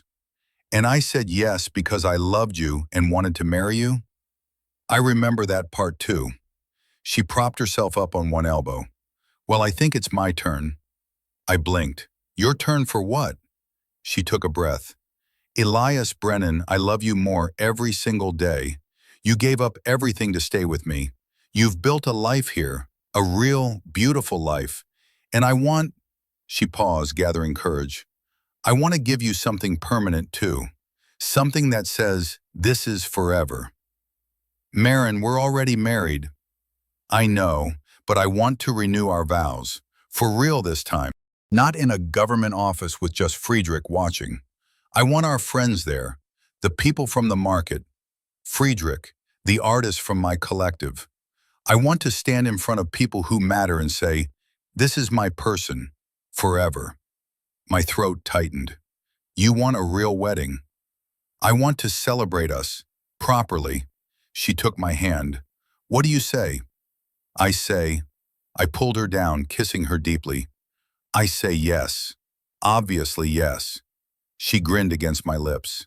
"Good, because I already started planning." We renewed our vows on a Saturday in October. The market was decorated for autumn, orange and gold, pumpkins and dried corn. We held the ceremony right there, in the center square, near the carousel. 50 people came, market vendors, artists, Friedrich, of course, in his best suit, even some of my clients from the bookshop. A small crowd, but it felt enormous compared to our first wedding. Marin wore a new dress, cream-colored, flowing, with lace sleeves. She looked ethereal, like something out of a dream. I wore the same charcoal suit, newly pressed. The officiant was the same woman from before. She smiled when she saw us. "Back again?" she said. "Doing it right this time," Marin explained. We stood under an arch Friedrich had commissioned, wooden, carved with books and ceramics, intertwined. Fitting. The ceremony was simple. We'd written our own vows this time. Marin went first. "Elias," she said, voice steady despite tears. 5 years ago I lost you. I thought I'd lost everything. But you came back. And you didn't just come back. You stayed. You fought for us, for me, for this life we're building. You're my home, my partner, my everything. And I promise to love you, support you, and choose you every single day for the rest of our lives." My turn. I took a shaky breath. "Marin, I spent 5 years regretting the biggest mistake I ever made, walking away from you. But somehow, impossibly, I found you again. And you gave me a second chance I didn't deserve. You believed in me when I didn't believe in myself. You built a life with me from nothing. You're the strongest, most incredible person I know, and I promise I will never leave you again. I will choose you. Every day, every moment, forever. We exchanged rings, simple gold bands to go with our original silver ones.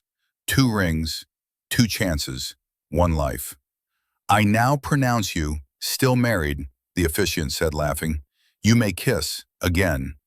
I kissed her as the crowd cheered, kissed her like it was the first time and the last time, and every time in between.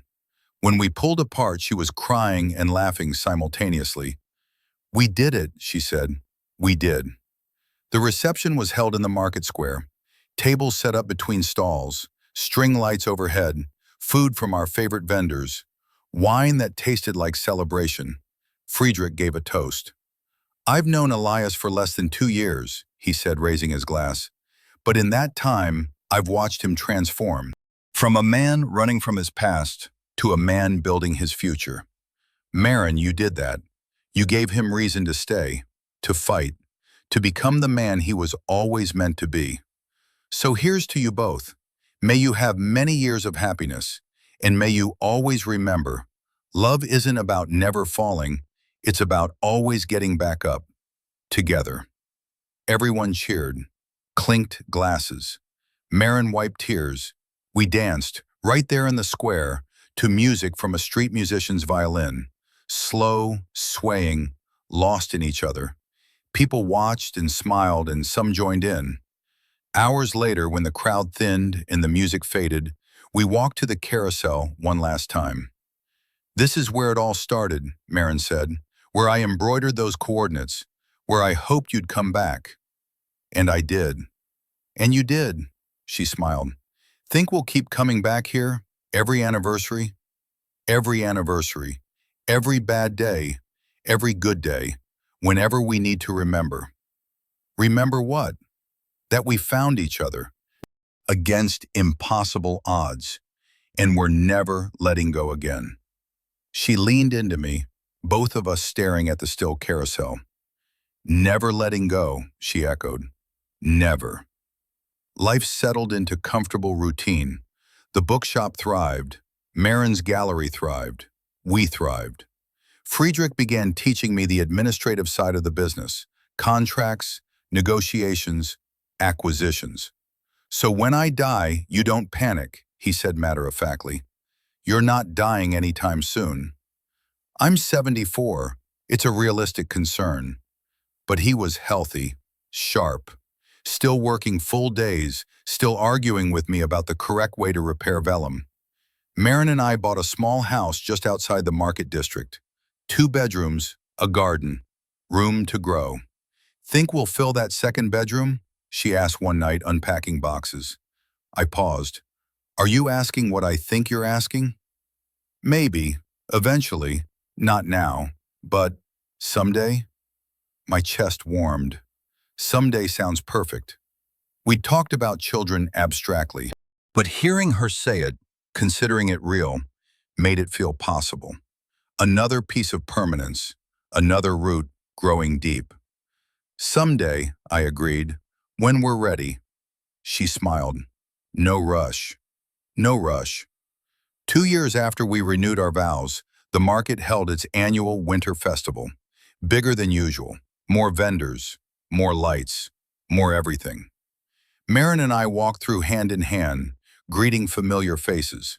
Friedrich was there, bundled in a heavy coat, arguing with a book collector about first edition values. Business as usual. We stopped at the carousel. Same white horses, same golden lights, same music. Remember when you found that scarf? Marin asked. How could I forget? She pulled something from her bag. Both scarves, his and hers, carefully preserved. The embroidered coordinates still visible. I was thinking, she said, we should donate these to the Market Museum as part of the festival history. You want to give them away? Not give away, share, so other people can see them. Trust that sometimes the things we lose find us again. when we're ready. I looked at the scarves, objects that had brought us together, symbols of promises kept and time regained. Okay, I said, let's share them. The Market Museum was small, just one room dedicated to local history, but they accepted the scarves gratefully, promising to display them with a plaque explaining the story. Walking out, Marin seemed lighter. No regrets? I asked. None. They served their purpose. They brought you back to me. Now they can inspire someone else.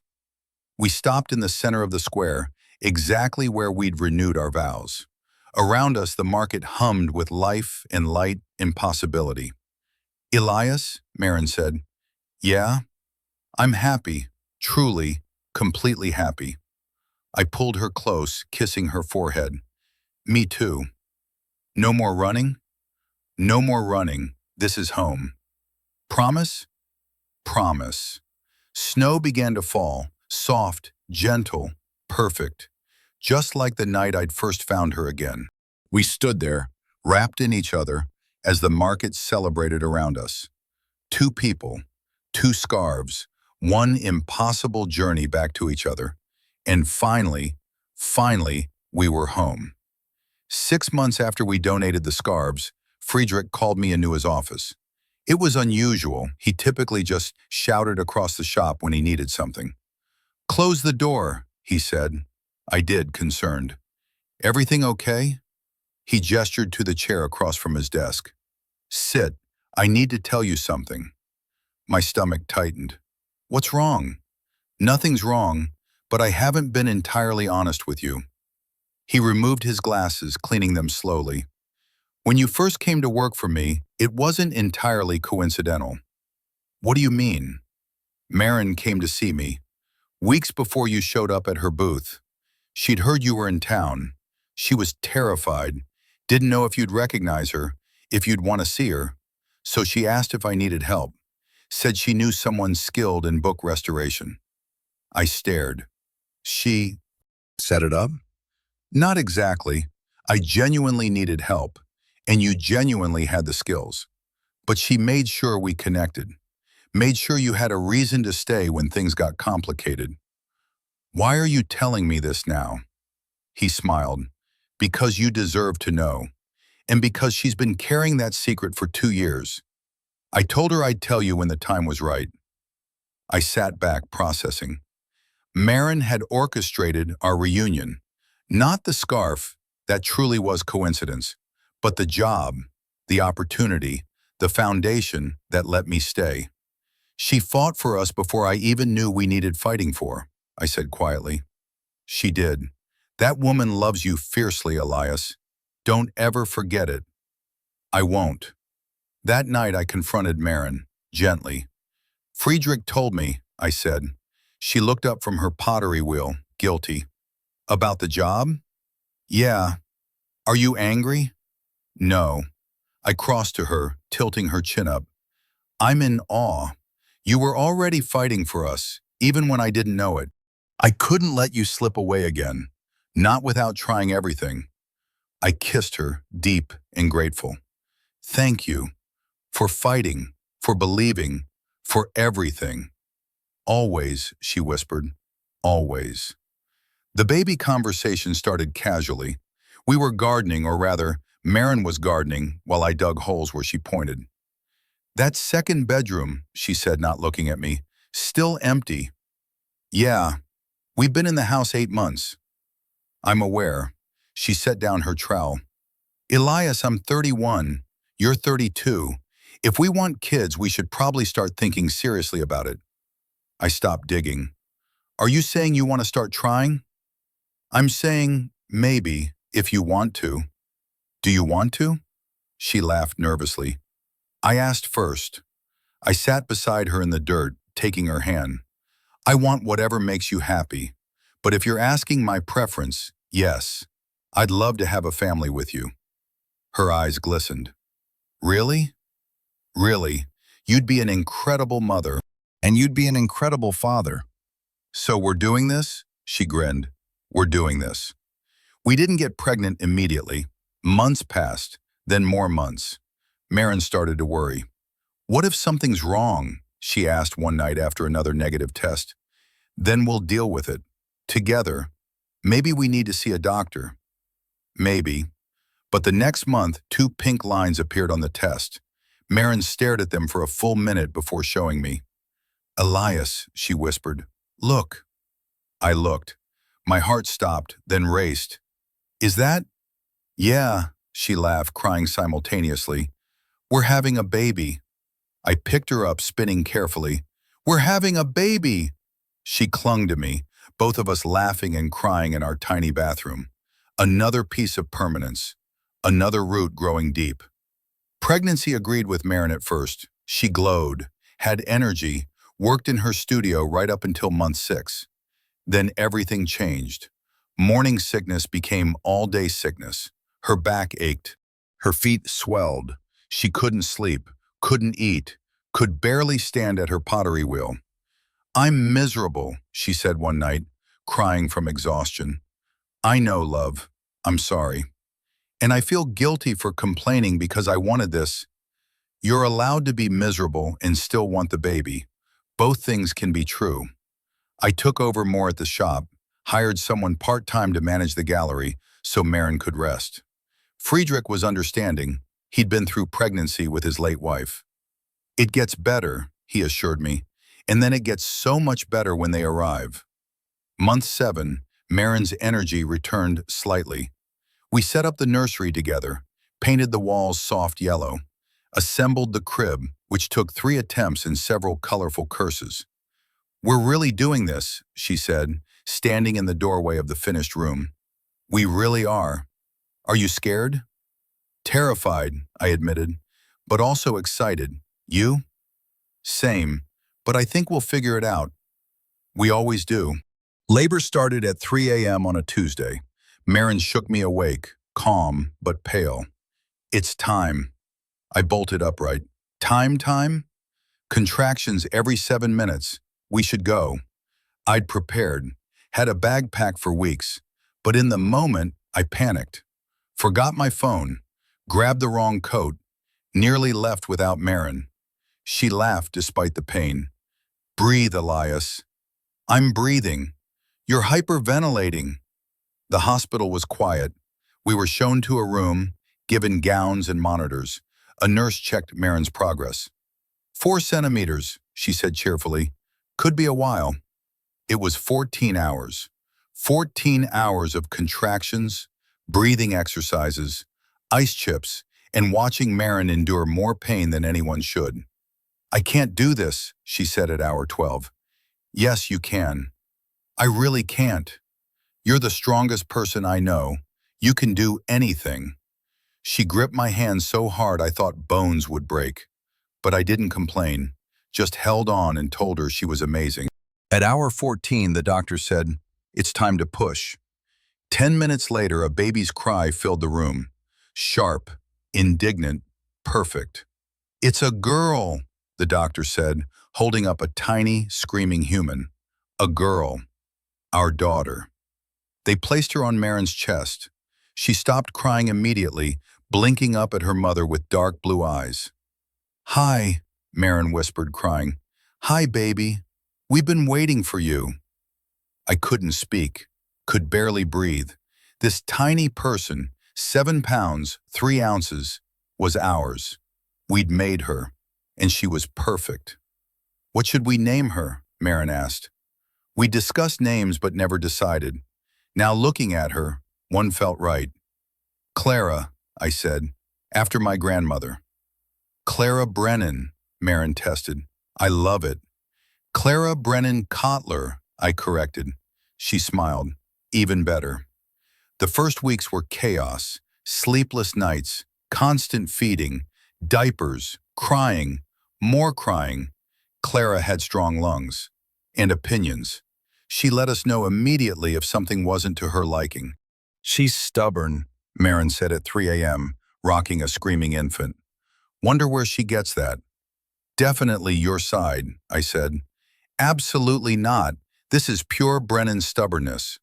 We were exhausted, overwhelmed, running on caffeine and willpower, but also happier than I'd ever imagined possible. Friedrich visited with gifts, books naturally, first editions of children's classics. For when she's older, he said, cradling Clara awkwardly, every child should grow up with good books. Clara grabbed his finger, holding tight. He melted.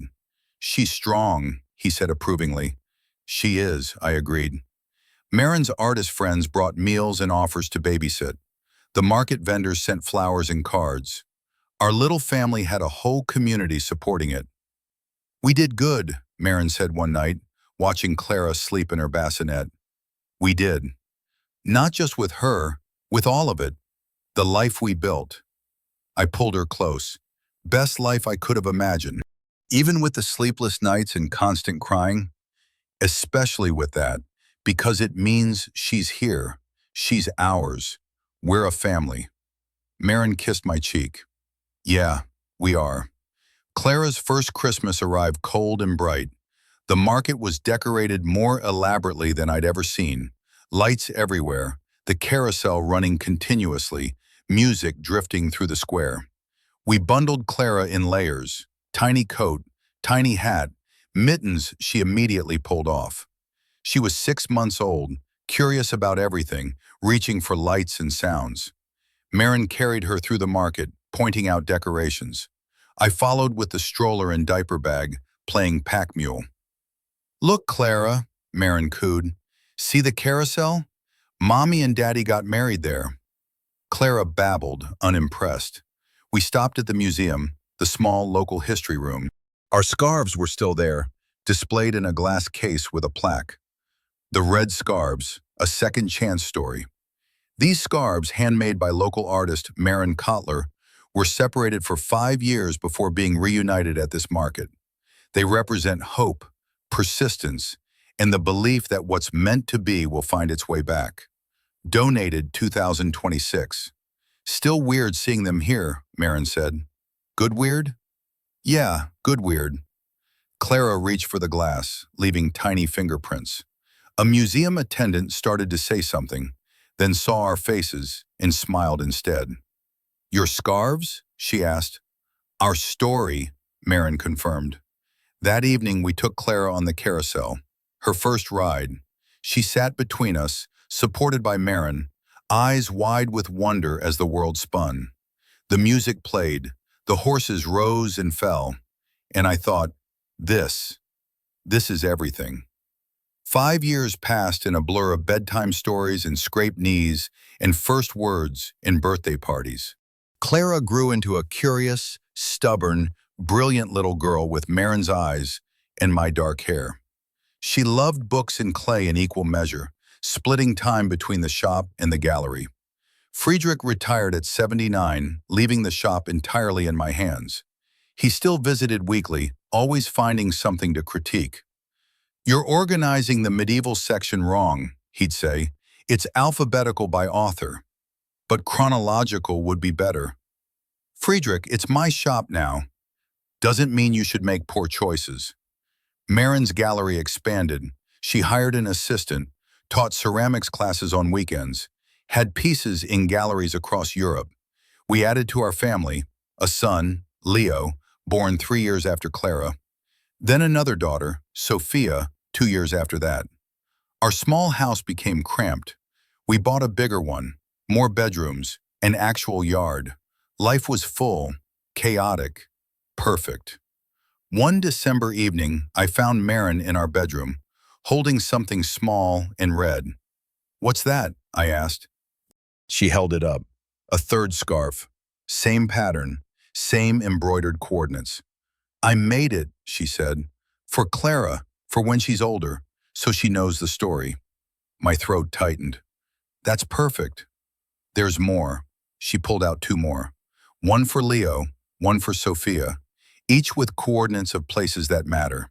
Our house, the shop, the gallery, the carousel. I sat beside her. You're giving them maps home, so they always know where they belong. I kissed her temple. They're lucky to have you as their mother. They're lucky to have us both. Outside, snow began to fall. Our children were downstairs, Clara reading, Leo building blocks, Sophia napping.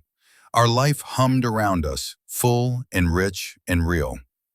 Elias, Marin said. Yeah, thank you for coming back, for staying, for all of it. Thank you for waiting, for believing, for giving me a life worth coming back to. She leaned into me. We did good, didn't we? We did perfect. And as snow fell on our city, on the market where we'd found each other, on the carousel that held our promises, I knew we were exactly where we were meant to be. Home. Finally, truly, forever home. On Clara's 10th birthday, Marin and I gave her the red scarf we'd made for her years earlier. She unwrapped it carefully, running her fingers over the embroidered coordinates. What do these numbers mean? She asked. They're GPS coordinates, I explained, of places that matter to our family. Like what? Marin sat beside her. The carousel where Daddy and I got married, our house, the bookshop, my gallery, all the places that make us who we are. Clara studied the numbers thoughtfully. Why did you make this for me? Because, I said, your mom and I have a story about scarves like this, and someday you should know it. Can you tell me now? Marin and I exchanged glances. We'd talked about when to share the full story. Maybe 10 was the right age. Okay, Marin said, but it's a long story. Are you sure you want to hear it? Clara nodded eagerly, wrapping the scarf around her shoulders. So we told her. Everything. How we met at the summer art program. How I left and we lost touch. How Marin made 2 scarves with coordinates, hoping we'd find our way back. How I found the scarf at her booth 5 years later, not knowing it was hers. How we searched together. How we fell in love again. Clara listened, eyes wide, barely breathing. When we finished, she was quiet for a long moment. Then, you almost didn't find each other. We almost didn't, I agreed. But you did, because of the scarves. Because we didn't give up, Marin corrected. The scarves helped, but what really brought us back was believing we belonged together. Clara fingered the coordinates on her scarf. Will I have a story like yours someday? Maybe, I said. Or maybe you'll have your own story, something completely different. But you'll always have this. I touched the scarf. To remind you where home is, no matter where you go. She hugged us both, fiercely. I love you, both of you. We love you too, sweetheart. Later that night, after the kids were asleep, Marin found me in my study. I was writing something by hand, rare in the digital age. What's that? She asked. A letter, to Clara, for when she's older. Can I read it? I handed her the pages. She read silently, tears gathering as she went. Dear Clara, by the time you read this, you'll be grown, maybe married, maybe with children of your own, maybe on a completely different path than any we imagined. But wherever you are, I want you to know this. You changed everything. When your mother and I found each other again, we thought our story was complete. We'd overcome impossible odds. We'd built a life. We were happy. Then you arrived, and you showed us that love doesn't stop growing. It doesn't reach a limit. It just expands, making room for more wonder, more joy, more purpose. You made me braver, made me want to be better, made me understand what it means to fight for something bigger than myself. The scarf your mother made for you isn't just about knowing where home is. It's about knowing you're never lost. Because home isn't a place, it's people. It's your mother's laugh, your siblings' chaos, the smell of old books, the feel of clay under your hands, the memories we've built together. Home is wherever love lives. So when life gets hard, and it will, remember this. You come from fighters, from people who refuse to give up, from a love that survived separation, uncertainty, and time itself. You carry that strength in you. And whatever path you choose, whatever coordinates life takes you to, you'll always have the courage to find your way back. With all my love, Dad. Marin wiped her eyes. Elias, this is beautiful. You think she'll appreciate it? When she's ready, yes, absolutely. She sat beside me, resting her head on my shoulder. We're giving them good foundations, aren't we? The best we can. Do you think they'll understand what it took for us to get here? Maybe not until they're older. Maybe not until they've loved and lost and fought for something themselves. I kissed her hair. But they'll know we love them and that we built this life intentionally, with purpose. That's enough. Yeah, she agreed softly. That's enough. We sat in comfortable silence, watching snow fall past the window. Downstairs, the house was quiet. Our children slept safely. Our life hummed steadily. Everything we'd fought for, right here under one roof. Elias, Marin said, if you could go back, knowing everything that happened, would you still get on that plane 5 years ago? Still leave? I considered carefully. No, I'd find a way to stay, to communicate better, to not let us fall apart in the first place. But then you wouldn't have gone to New York. We'd have built your career. None of that matters without you. It never did. I turned to face her.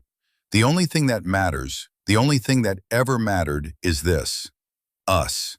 Our family. This life we built together. She smiled, tears streaking her cheeks. Good answer. It's the truth. I know. She kissed me softly. And I love you for it. I love you more. Impossible. Provable. She laughed. Still competitive after all these years. About loving you? Always. We stayed there until midnight, talking quietly about nothing and everything, making plans for tomorrow and next year and 20 years from now.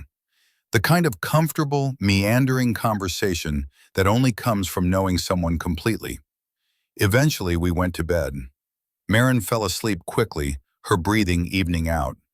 I stayed awake a little longer, watching her in the dim light from the window. This woman, my wife, mother of my children, builder of our life, she'd waited for me when anyone else would have moved on, fought for us when the odds were impossible, created a home from nothing but hope and determination.